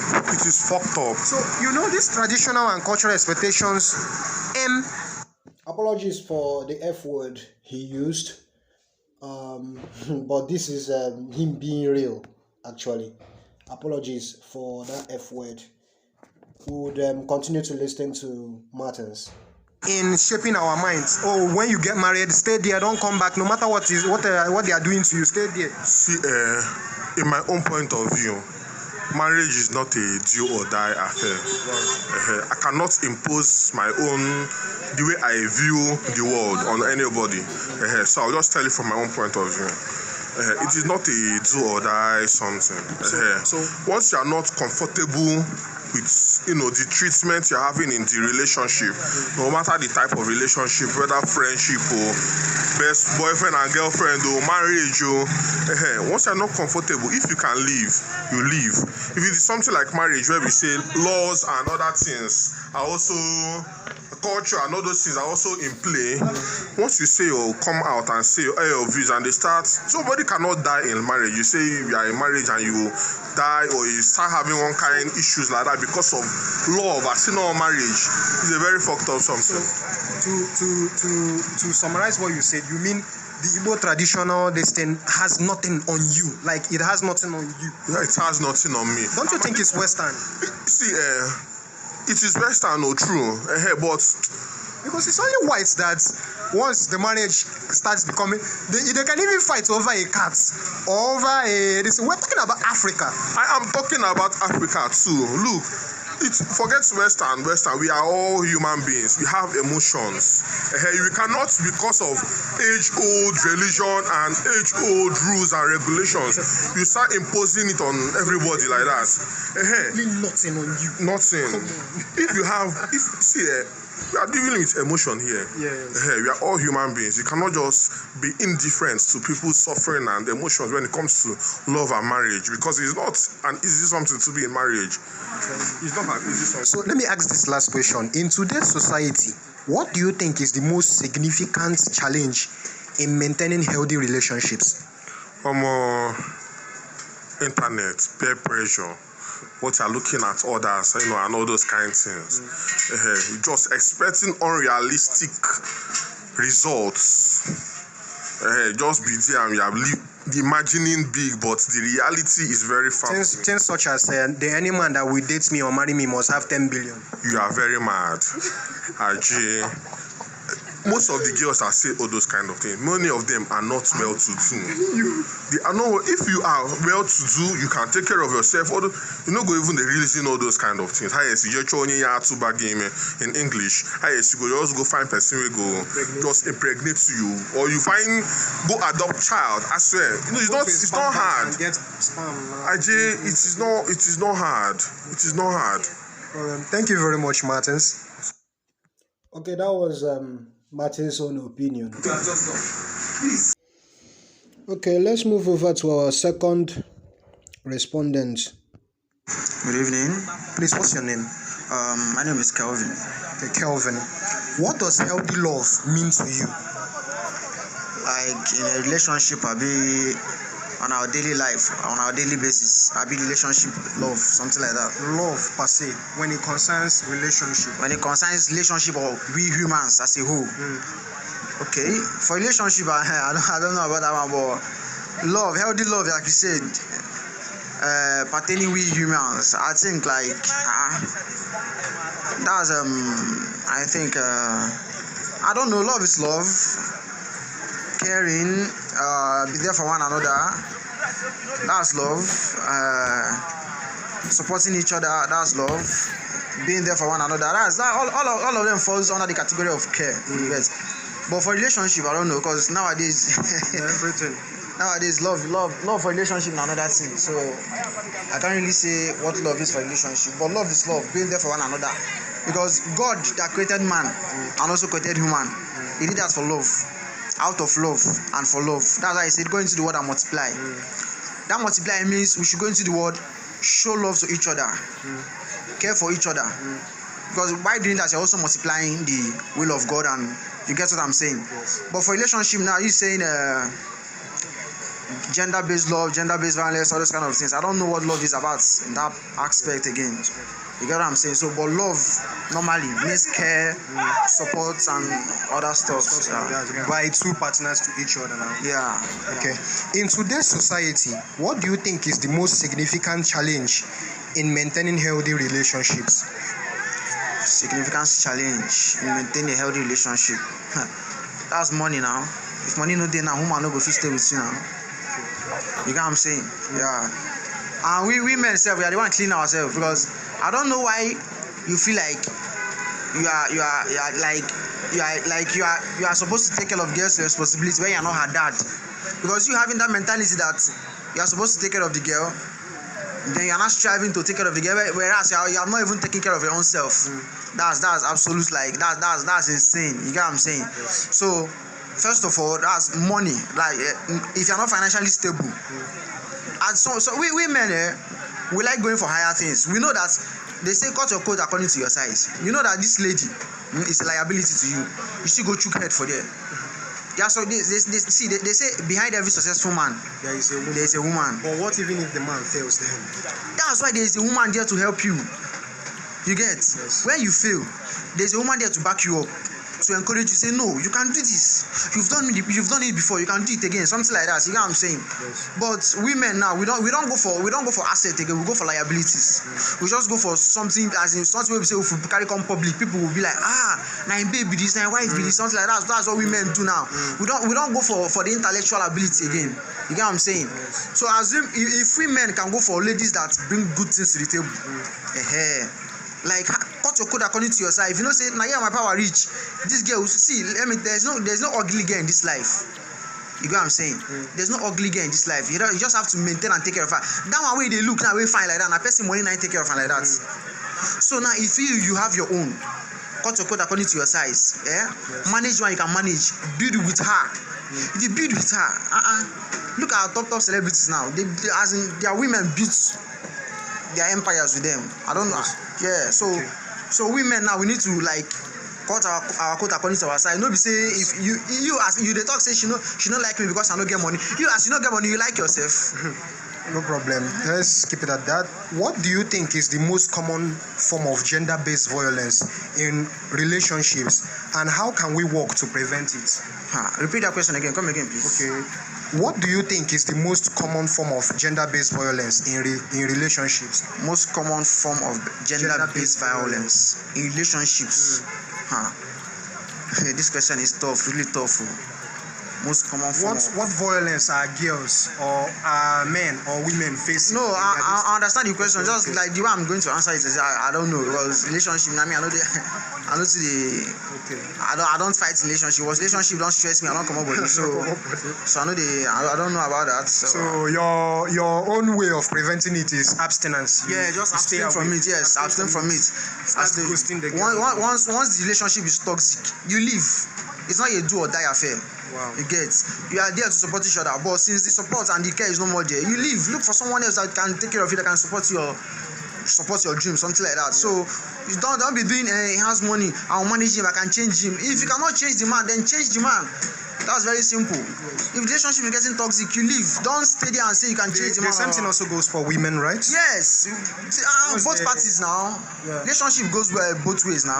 It's a give me, I give you something like that. Yes, now it takes two to tango now. So it's the same thing.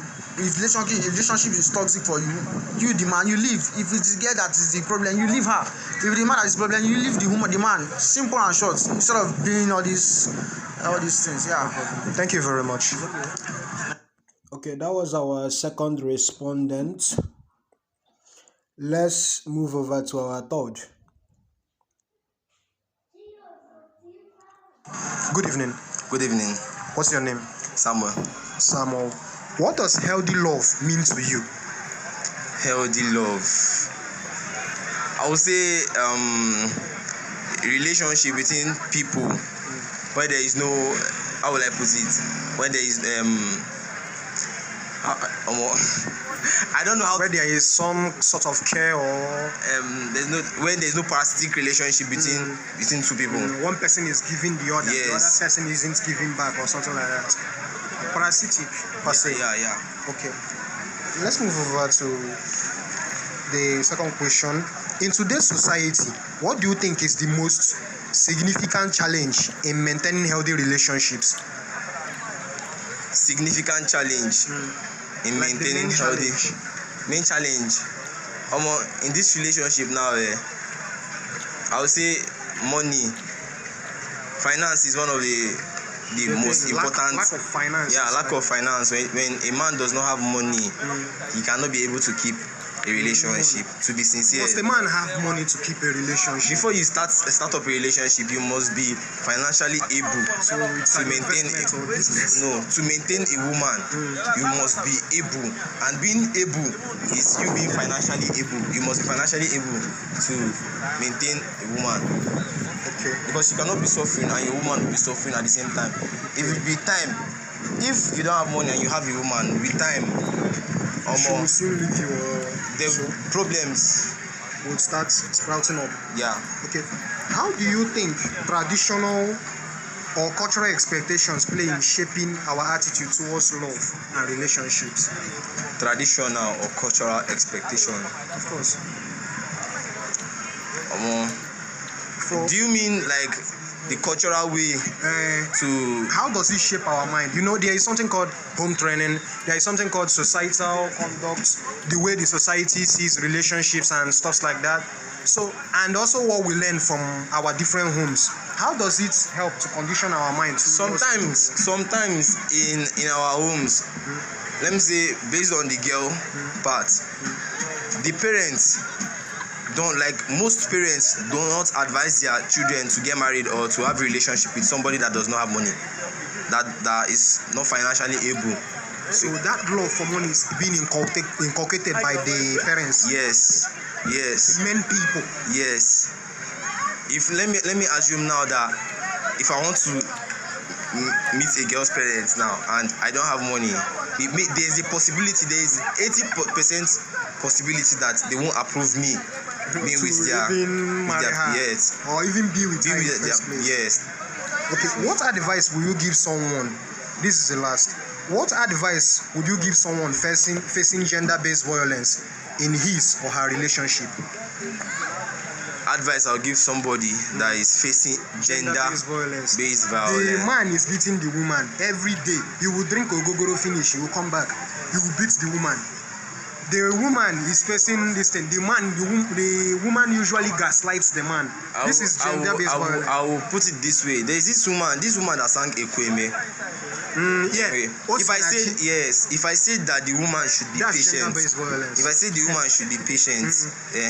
woman should be patient, she might end up losing her life in the relationship because women, they are very fragile.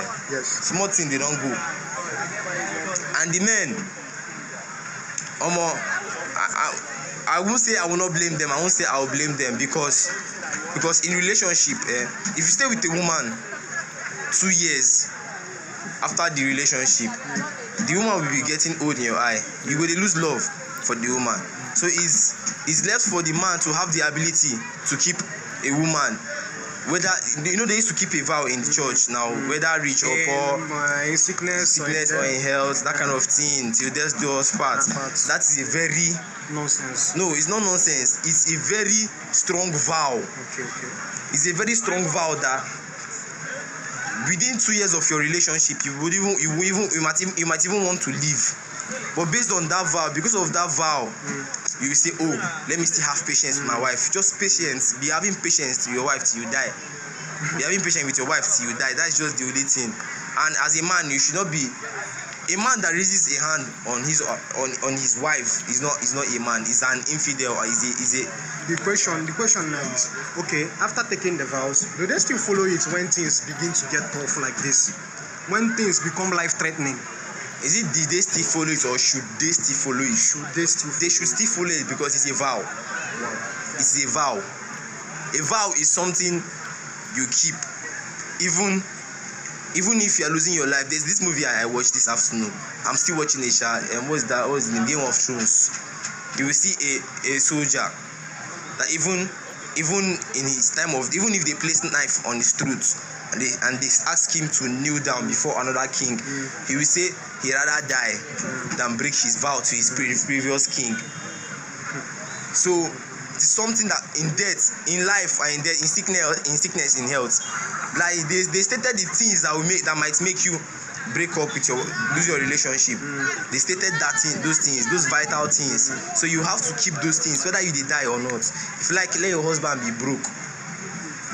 If you like, let your husband be beating you. You stay in the relationship. But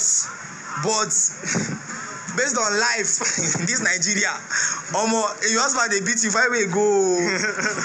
If you see way, your wife is beating you too, find way go. How will your wife be beating you? Yeah, of course it happens. Like you say, this thing happens.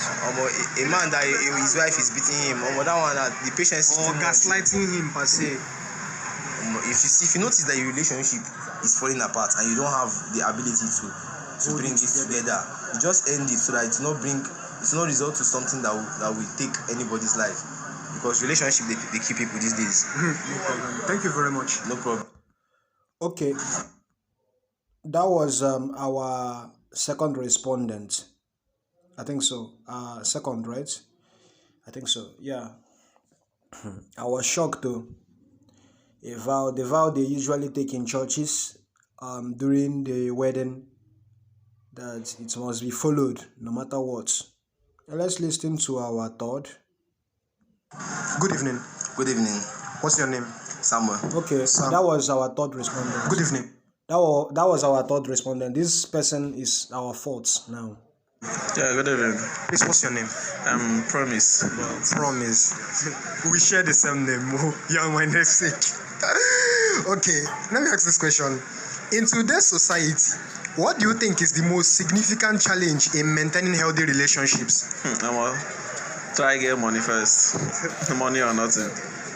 For you to maintain a healthy relationship, you need money. You need money. No be by I love you. Because any girl where they tell you I love you. Once she come out like this, she they see guys we package. You understand? Yes, nah. You as a man, you go like double up now. You know, get money. How you want take maintain woman? It should be you for her. How you want take package them? So for you to maintain a healthy relationship, try get money first. I don't even advise person may they enter relationship when you don't have anything to offer. You understand? Because when she see that someone that can offer, her question will be, what do you have to offer? And you don't have anything to offer. What do you bring to the table? What do you bring to the table? So that is it. Okay. So what does healthy love mean to you? Sure. Healthy love means a lot, pertaining to people that know what love is. You understand? So it's all about commitment, communication, understanding each other. Understanding. Yes. That is the basic. That's the basic definition for a healthy love. Yes. Okay. Have you experienced it in any of your relationships? Experienced what? A healthy love. Yes, my current relationship now, I think I'm okay with it. Wow. Because you are not single, you are taken. Yes. And you are happy. I'm happy. Single, in a relationship and happy. Yes. Wow. So God be the glory. Not like my former, like my past relationship. You see, there is one thing about gaslighting. Hey, you get some girls we carry on for it. You question your own. Oh God. But let's leave that one for another day. I'm happy with the one I have now. No problem. Okay. What advice do you have for someone facing gender-based violence in his or her relationship? I'm gonna leave. Not be do or die. If you see it's not something that you can handle, you have tried in your own. See, say once you are in love, you can act foolishly. But once you have shaped, it's something that you cannot do. It's something that you cannot handle. Maybe you have corrected, but no changes. It's not do or die affair. Just walk away. Find that perfect one that suits you. That is it. You know, true love, they say true love comes with abundant money. So as of that time, you are very much blind to. This applies to maybe the man or the woman too, right? The both. Yeah, no, the both. Yes, the both parties. No problem. Thank you very much. Okay, that was our fourth response. Let's move over to our fifth. Good evening. Yeah, good evening. Please, what's your name? My name is Victor. Okay, Victor. What does healthy love mean to you? This question is somehow interesting. What does healthy love mean to me? Healthy love can be seen as when one is truly in love with the other gender. Okay, what do I mean? When you love the other person, there will be no conflict, like fighting, quarreling, other things. You understand what I'm trying to say? Other things like fighting. You don't have to fight. They will not be having problems. No casualty, no problem, nothing. Humans are dynamic now. They will usually have differences. Yes, that's what I'm trying to tell you. That is what we call understanding. Like my mom now, my dad, they have not fought before. I don't know if they are fighting at my back. I don't know, but in our presence, they don't fight. Yes, they have understanding to each other, to each problems. So, in other words, you have experienced it in your relationship. I've experienced it a lot. But I don't know our gender, this modern age now. I don't know for them. I don't know what they see love as. They see love as a means of way to make money. That's what I can say now. Okay. Now that will prompt the next question. In today's society, what do you think is the most significant challenge in maintaining healthy relationships? For me, I can say the best way to maintain a relationship. No, the significant problem. The significant challenge to maintain a relationship, right? To maintain a relationship, you have to get somebody that understands you. Understanding is the main. Yes. Understanding has the key to everything. Once you have someone that understands you, it's over. It's okay. Whether you have money or not. But our side now, we need money. What is money without love? They will tell you money and love works together. Without money, you cannot get love. Without love, you cannot get money. So that's what I'm trying to say. Okay. And that was our fifth response. Let's move over to our sixth. Okay, no problem. Good afternoon. Good afternoon. Please, what's your name? Okay, this person spoke in Igbo language. Maybe after he is done speaking, I would translate. I will briefly just summarize what he said. What does healthy love mean to you? Healthy love. Mana ekwubeno ina nebe n'anya n'ebe Chineke nọ. Bụ onye nke fụrụ anyị n'anya. Ịmaga na ụwa anyị nọ kịta anụ nwa ịfụna ndị mmadụ bụzi onye bịa ọ na-emelụ nke ya ka ọ ga-esi wee arụ ga-esi wee dị ya mma. Mana nke a kụziri dịka ndụ si n'eluigwe wee bịa bụ ndụ mmadụ ga-anabata nwekwa ike ịta afụfụ maka onye ọzọ ya bụ ife ịfụnanya dị ndụ na-ekwu maka ya maka ndị ọzọ na-ebu maka ọ na-enwe nsogbu.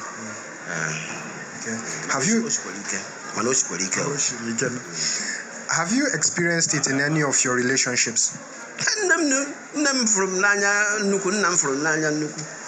Ọ ya bụgodị nke m ga-asị na ọ dị ebe a maka na ha dị nkwadobe ịga ebe ọbụla maka m. Mana ọ bụrụ na ndị mụ na fa bụ ọgbọ ma ọ bụ ndị mụ na fa na-etolite magụ na ọ dị mma eme ọ dị ọkwa dị mma ebe a. In today's society, what do you think is the most significant challenge in maintaining healthy relationships? Ndị mmadụ adịghị egesikwanụ ntị. Enwere echiche dị iche iche, pluralism of thoughts and school of thoughts. Ife dị na ya bụ ebe ọ ka wee danyere onye ọ gaba ebe ahụ. Ndị si na ọsọsọ ndomi ka ya na-eri wee na-egosi ịfụnanya na-eri ndomi. Ndị sikwa nọ iPhone a na-eme na iPhone. Ndị sikwa nọ ịmago ịgba ife anụnwa na-efegasị n'elu a na-efegasị n'elu mana ịmago na ife dị na ya bụ na akụfecha ọdara awọ na ka ndị ụmụ ntorobịa si were afọ ndụ dị iche dịwaganyere iche na ife ka enye ndụ. Yeah. What advice do you have for someone facing gender-based violence in his or her relationship? Mago na ọbụgodo na mpi ka a na-asọ mana ife niile a nnọkọ mmadụ ka bụ relationship mpi ọbụla a na-asọ n'ụwa na onwe ka o siwe esiwe ka onye ọbụla adụ azụ. Ọ bụ na ọ dịba etu ahụ onye ahụ ọ bụ nwoke ka a na-eti ife o jiri nwayọọ nyefe, ọ bụkwana nwaanyị o jiri nwayọọ nyefe. Mma n'uche m onye ọbụla na n'ọrụ onwe ya maka na mgbe ụfọdụ nchi gara ọwa nchi ụzọ nchi na-aga ọ gasị ya tata ọ ya agakwu ya echi. A sịgodo na ndị mmadụ adịghị echegharịzi ha kwụsịgodo na ha gbangogo mana ka ha nweta ebe ahụ ha na-achọ ha nwetachakwa ya ha anachigakwa na-eme ebe ahụ. Ịfụ na mgbe ụfọdụ enwesịa nsogbu a ekpezichara ọtụtụ oge ọ bụrụ na ha dị 10 ọtụtụ oge 8 na ha anachigatakwa azụ nsogbu na-ebidokwa mgbe ụfọdụ nwere ike emekọta emerụọ mmadụ arụ ma ọ wee gbuo mmadụ. So n'ụzọ gị ese ha gbasaa n'ụzọ iwu kwadoro? N'ụzọ na echiche m n'echiche nke ịma na uche onye adị ya njọ ka ha dị ndụ. Achọrọ m ịkwụsị ebe a mana nke ya ikwuru ugbu a na ga-eme ka m jụọ gị ajụjụ ofu ajụjụ nke a ga-emede so. How do you think traditional or cultural expectations play in shaping our attitudes towards love and relationships? Ka m kọwaa. Ịma abịa na Igbo a na-alụ di. Okay, let me summarize here. Let me summarize what's happened here. He went forward to say that yes, he enjoys true love. He explained true love in his own terms, in his own understanding. Then he went forward to also advise people in abusive relationships, in gender-based violence kind of relationships, to live in the way the law promotes, the law is okay with. Let's move over to the 7th response. Good afternoon. Good afternoon. What's your name? Favor. Favor. What does healthy love mean to you? I think for me, I don't really know. But from what I've seen, I feel like it's that kind of love that comes with peace, no worries. Like, you're just there. You know that this person is there for you. You don't have to worry or stress. So that's what I feel it is. Okay. Have you experienced it in any of in your relationships? Yes, I have. Yes, I have. Family or romantic or platonic kind of relationship? All of the above, actually. Wow. You are really blessed. In today's society, what do you think is the most significant challenge in maintaining healthy relationships? Wow, challenge. I'll say people don't really, how do I put it? They see cheating as a norm now. Like, people cheat a lot. Like, I'll be honest with you, and they feel like it's nothing. Like, it's just nothing at all. So I feel cheating is now a problem in relationships in our today's society. Yes. Yeah, one of the significant challenge, or the only significant challenge. Okay, I can say the significant challenge is communication. Then another problem is cheating. Yes, but communication is number one for me. Yes. Okay. What do you think is the most common form of gender-based violence in relationships, and how can we work to prevent it? I've not experienced it before. Okay, you have not experienced it, or you don't know anybody who has? I feel like gender-based violence, I'll talk from like this female perspective. I feel like it's intimacy. Like, there are some of my friends, they've been like that, okay, they force them into what they don't want to do. So, consent. Okay. Yes. Not having consent. Consent. Yes, consent. Yes, for me. Okay. The guy just forces him or herself on the girl or something like that? Yes, from what? Yes. That's the most common. Yes. Okay. Female aspect. I don't know male aspects because they don't really talk. Okay. What advice do you have for someone facing gender-based violence in his or her relationship? I feel they should confide in someone, because it's not everyone that is confident to tell people what they're experiencing. And at the same time, I feel like they should leave, even though it's hard. Because I feel like if you are facing such a thing, then that person don't really know what true love is. So the person should find someone to confide in, or the person should leave. Like I said, leaving will be hard, but just confide in someone. Even when material gains are involved, something like iPhone 16, the guy is paying his or her school fees, taking her out and stuff like that. That's what I said. Like, just confide. There are men that, when they are done beating the woman, they usually buy one or two, something bogus. And the girl will even see it as a hustle, an investment. Oh, once he beats me now, something good is coming my way. Yes, I know that. So that's what I'm saying. For those type of people, it will be hard for them to leave. I just feel like they should confide in someone to ease their pain, because I don't know any. Yes. So. Thank you very much. Yeah, you're welcome. Good afternoon. Okay, that was our 7th response. Let's move over to our 8th.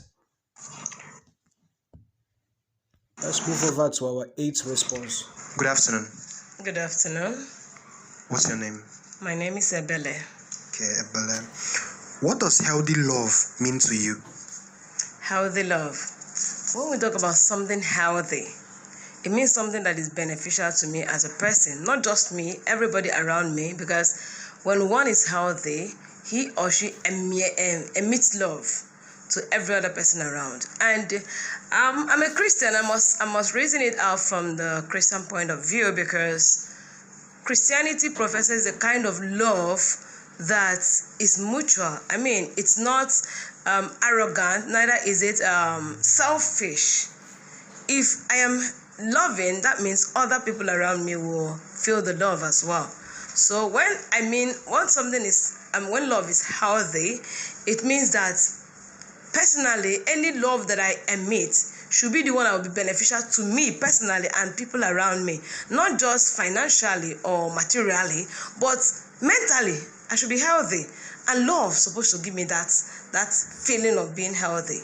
So you feel a healthy love is one that is beneficial to the both parties or more? To everybody around, not just individual, not just selfish one, but everybody that's around someone that says he loves, then everybody around the person should feel healthy and safe. Have you or someone you know ever experienced gender-based violence in a relationship? How did it affect you? Personally, I have lost classmates. My classmates in the secondary school. 4 of them have died out of violence. And it's hurting us and hurting us more. And I don't know why ladies cannot go out of a relationship that is that has some kind of violence in it. Probably because of how the society looks at it, that you come out of your home, it's like you are a failure. I mean, it's better they regard me as someone that has failed and I live my life than have my life and my vision cut short. Because for me, as many as have gone down because of gender violence, they've not achieved their vision in life. They went to their grave with their vision buried in the cemetery. As far as I'm concerned. So it breaks me. Anybody that is facing such a situation should come out. Yes, the society will talk about it 1 week, 2 weeks, 3 weeks, and another thing will happen, and they will face it. And then you live your life. I've known many people that have come out of such violent relationships and they're living well today. They're moving on, knowing well that it must not be. When you have such a bad relationship, pull out, be alive, fulfill your mandate. If the person tomorrow repents, fine. If he doesn't repent, man, live your life and go. That is for me. I believe I'm speaking with an Igbo woman right here and knows much more of culture. That's what's prompting now this question. How do you think traditional or cultural expectations play in shaping our attitudes towards love and relationships? Okay, our attitude towards love when it comes to traditional, our belief as Igbo people. Culturally, in the Igbo society, any woman that is married, the family believes you are married for life, for better, for worse. You must remain there. And so because of this attitude, in the olden days, in the days of our forefathers, in the days of our own fathers gone by, we knew that such cases, the elders come to mediate, they find a way to resolve these issues, and then they have a way to caution the male member that is being violent or the woman member that is being violent, and then they keep on living. And in such cases, you don't see cases of violence taking life of people. But now, when people feel that the culture has no say, because I believe that culture is good, but it is how we view culture and how we now approach culture that matters. Many people believe that those things are things of the past and doesn't have any say on them in a way that whatever they want to do, they do. However, some families will also be like, you are married, remain in your home, don't come out, manage it. And then you find out that when they try to play along with the culture, we have lost a whole lot. A whole lot of women have given up their lives because they don't want to go home because of how the society will view it, because culturally, if you're married, endure whatever thing. And that thing is not really an interpretation of the culture that I know, which I believe. Culture will never tell you to perish there. Relating it to culture, it has been argued, it has been debated that the reason why the marriages of our, grandparents and this lasted long was because they were able to, play by this culture. They were able to endure. When they come to Igbo, they say, "Diwundidi." And when you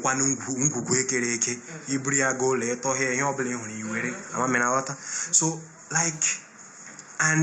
but this one now you're saying, well, if immediately it becomes violence, step away. Don't you think it's doing something Western in an African society? In African society that we know before, then women were not so educated. Men did not attain such education that we have now. As a matter of fact, when education came, it was only men that were going to. Yes. Now, women have a kind of training that they undergo. Yes. They go to Amawani to be trained. And people that cannot send their children to Amawani, they have elderly women that they always take those wives to in order to be trained. So there is this kind of training that they also receive. And these men equally know that these ones go through such a training. And I think those times, they didn't have this kind of violence before. You know, women were meant to believe that they were to be submissive, and then they didn't have this kind of exposure to education that will make them to know that they have this right. But now, because our women are educated, they know they have a particular right. They know that you cannot subdue them to everything you say because you are a man. And most often, these days, our women go out to work. So now they should change the game. Yes. Because now, a woman that is like giving half of her life, or let me say, most of her day she spends in the working environment and then comes back to also tend to the home, deserves some help from the man. And so if the man does not help and still lords it over her in many other things that she feels she's free to open up. She's free to open up, and based on that, you see some men that are not educated and don't want to be cooperative, and as a matter of fact, our parents, some of them are failing it, because sometimes they feel like this is a man. A man is a man, doesn't have to do some chores in the house. And when a boy child grows with that mentality, he feels that, man, I'm a man, there's something that many things I cannot do. And so you see the woman being overlabored. And the next thing is, there are some homes that are violent right from childhood. Yes. And so when they see their parents, and it impacts their behavior. yes. See, when you're training a children learn from the roles of the parents. The way another person's child will be safe. Yes. Because if you train your boy child to grow up to a man that your daughter would love to get married to, then tomorrow that boy child will be a good husband. But in a situation whereby you raise this boy child to be like a lord, he doesn't do this, he doesn't do that, all the ladies, all the girl children will be the one doing other things. Now tomorrow, you expect him to start learning. That's where the violence comes. Because when the lady is from a home that has been raised that a boy and a girl share responsibility in the home, and comes and she wouldn't take it. And so, before you know it, it becomes something else. The man will want to prove to you, I am a man, and becomes violent. And the lady will be like, no way, that kind of a thing. So that is why all these things are common. And men, my advice is, if you cannot, you woman should not die there. Come out. It's vice versa too. Come out. Okay, even man. If you feel like the woman is oppressing you, and just give yourself gap. I've seen people that gave themselves gap of 6 months. 6 months. The woman took the children, went out, stayed out. The woman works, rented a flat, apartment close to their house, not maybe 2 streets away. When their heads cleared in 6 months, she came back. And this one happened that 2 of them are educated, 2 of them are civil servants working in responsible organizations. And this man, I don't know what actually enters him. Because the very day he was beating this girl again the mom was there after giving birth to a 3rd child. The mom was like, is it what you have been going through? You don't even want anybody to know. So if you die here, it was the mom that went to the neighbor and reported. Do you people know my daughter is facing such? They said they didn't know, they never knew. So from then the neighbor called her, a woman, her mate. See, any day he raises his hand, you raise something as well and beat him so that you know that you can beat as well. And the next day it happened, the man was surprised. You are beating me back, and that marked the end of the violence.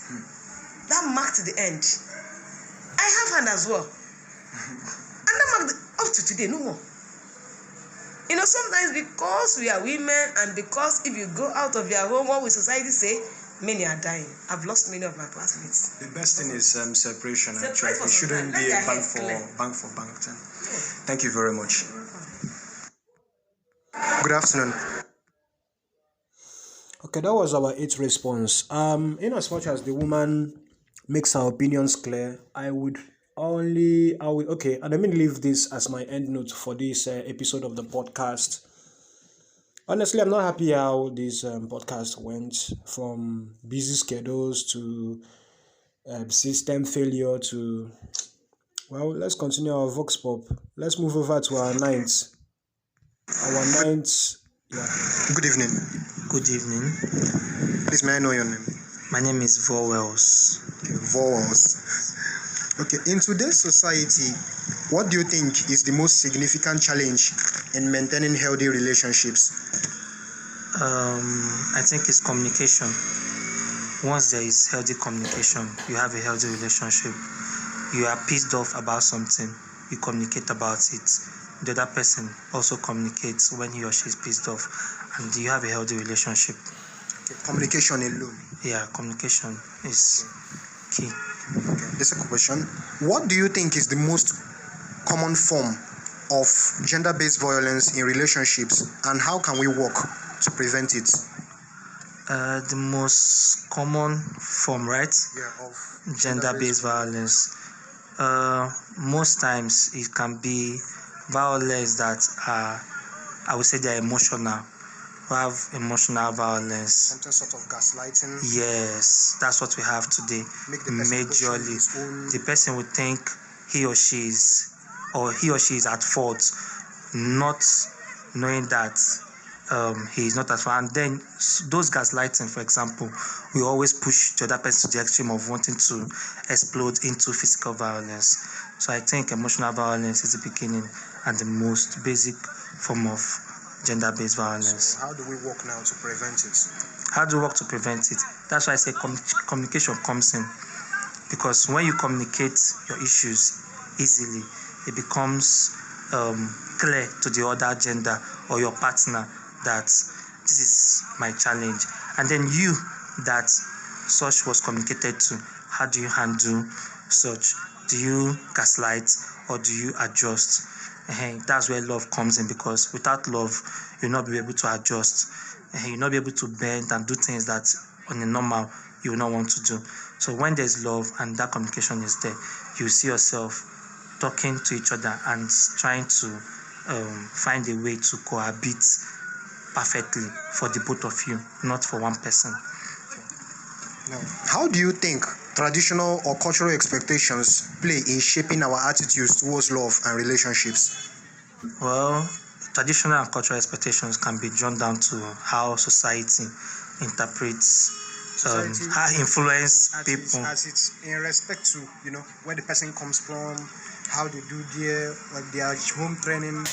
As much as we want to do, we cannot deny the fact that cultural practices and home upbringing influences the way people love, influence the way people treat their partners. If you come from a home that is violent, most times, most persons end up becoming violent too.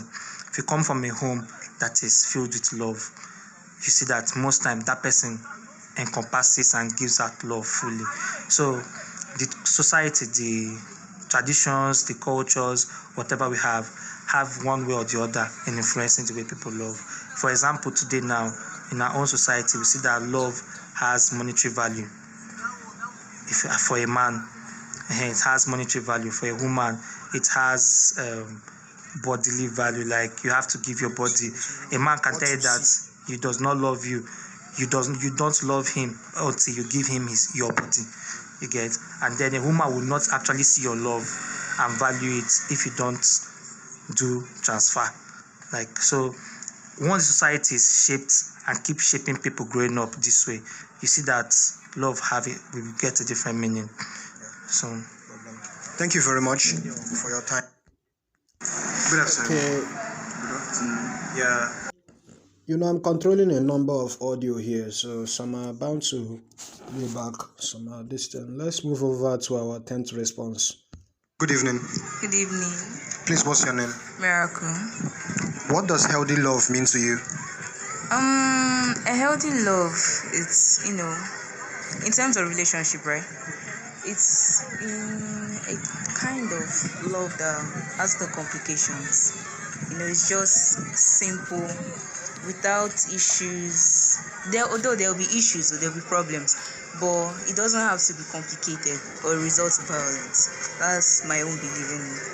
A healthy love is one free of violence. Yes. It doesn't have to become complication. Once there is complications, it becomes toxic. Yes, exactly. That's my Have you point. experienced it in any of your relationships? Yes, I've experienced it in 2 of my relationships anyway, but the rest were not really that. They were kind of toxic. No problem. In today's society, what do you think is the most significant challenge in maintaining healthy relationships? Significant challenge. I don't know if this can count as it, but the challenge in maintaining a healthy relationship, it's more like, although communication, if I should say.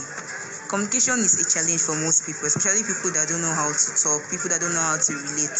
But it's also very important that one should communicate during relationship, because that can also serve as a challenge and also serve as a solution too. But apart from that, I don't think there's any other one. But communication should be the basic thing anyway. Like the most basic. Yes. Okay. How do you think traditional or cultural expectations play in shaping our attitudes towards love and relationships? Traditional or cultural? Okay, if I should use my tradition, for example, in shaping attitudes for a relationship, my tradition says that, it doesn't really apply to relationship. This one applies to marriage, but I just want to bring it in, because relationships. Okay, so in my tradition, it's supposed that if you're married to somebody, you have no right to cheat. If you cheat, you die. Okay, what tradition is that? No. Like Enugu, inside Enugu is Ezike. So that's our tradition. If you cheat, as a woman, if you cheat, you run mad. As a man, if you cheat, you die. In Enugu Ezike? Enugu Ezike, yes. It's a well-known tradition. You can search for it. Jesus. So this kind of tradition now, as one that is getting married to someone in NBSK, if you know this tradition, you know that, okay, I'm not meant to cheat or I'm not meant to divert, and it will help hold you, because that tradition holds one to avoid cheating, and since you don't want to die, you will not cheat. So because of the fear of death or running mad, they decide to stay one place. In other words. Okay, thank you. This girl used this small opportunity I gave her to to promote her tradition. So in Enugu Ezike, if you cheat, or if you are married from there, if you cheat, you will run mad. I think she said if you will run mad if you cheat. If you're a woman, if you cheat, you will run mad. Or the man, if he cheats, he is going to die. Now wow.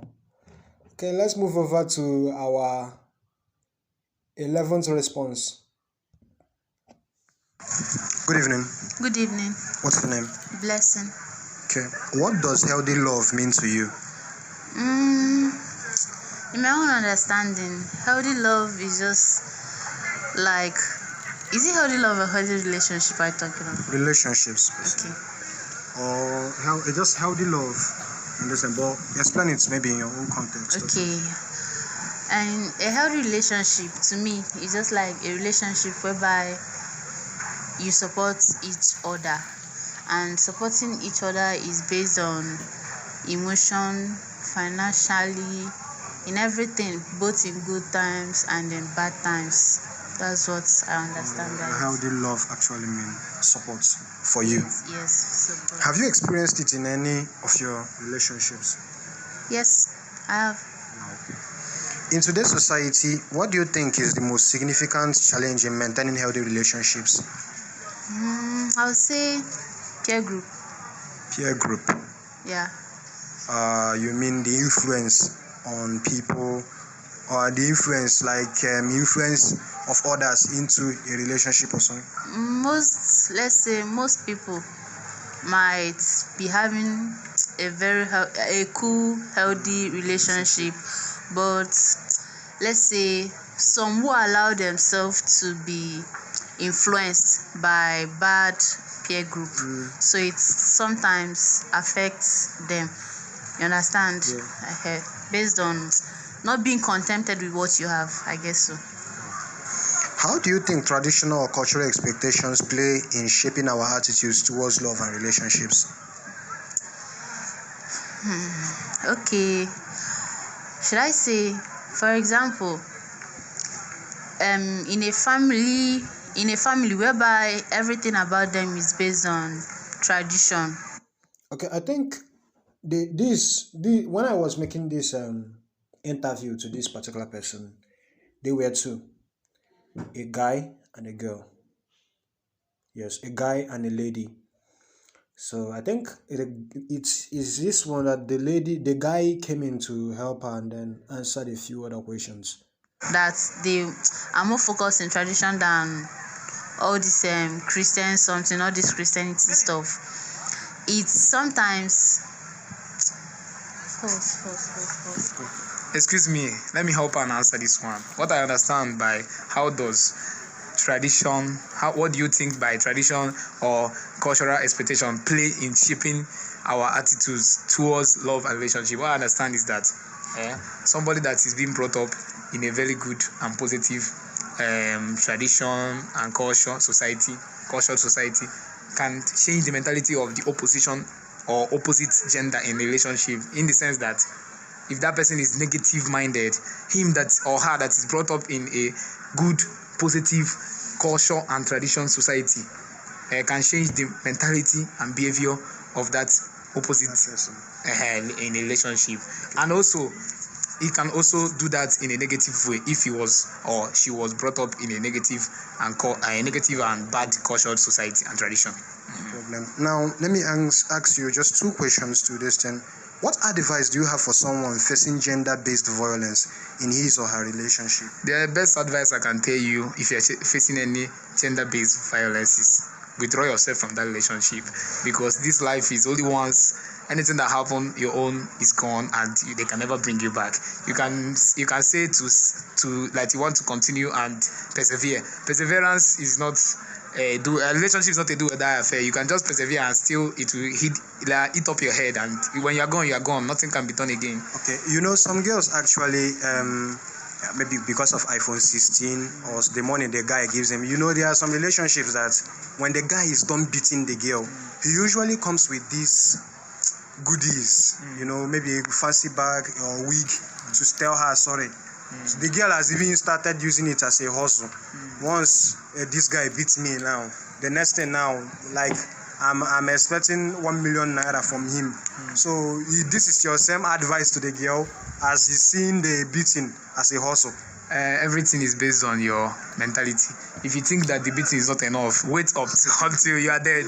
Then you can, until you are dead, then you can keep playing this game. Once you feel like one day he go cut off your head. I swear, it's either you kill him or he kills you, because one day he might hit you in a place that you get very mad. You might go and get something, maybe a weapon, and hit the man. The man might just drop there. He might even kill you, but that's the same thing. Okay. The last question: what do you think is the most common form of gender-based violence in relationships, and how can we work to prevent it? What I think is the most common is maybe say beating the girl. Okay, beating and physical violence. Physical violence, that's it. But the most wicked one and the most uncontrollable one is, let me say, emotional and psychological violence. Yes. You might even keep that person in a situation that she or he cannot move back or move forward. The girl will be calling the guy stupid person, stupid man, idiot. Something like that. But the way, the only way I think that they can help is by organizing seminars and teaching them that relationship is not a do or die affair. In churches, schools, every society programs, all these things. So that anybody that finds his or herself in this situation can withdraw and run away and save his or her life. No matter what's at stake. No matter what at stake. No problem. Even if it's $100 billion. Your life is way more important than $100 billion. No problem. Help me with your name. My name is Bosco. Okay, Bosco. Okay, thank you very much. You're welcome. Good evening. That was our 11th response, I guess. Let me check. Good evening. Okay, our 11th response. Good evening. Yeah. The next we're moving on to is the 12th.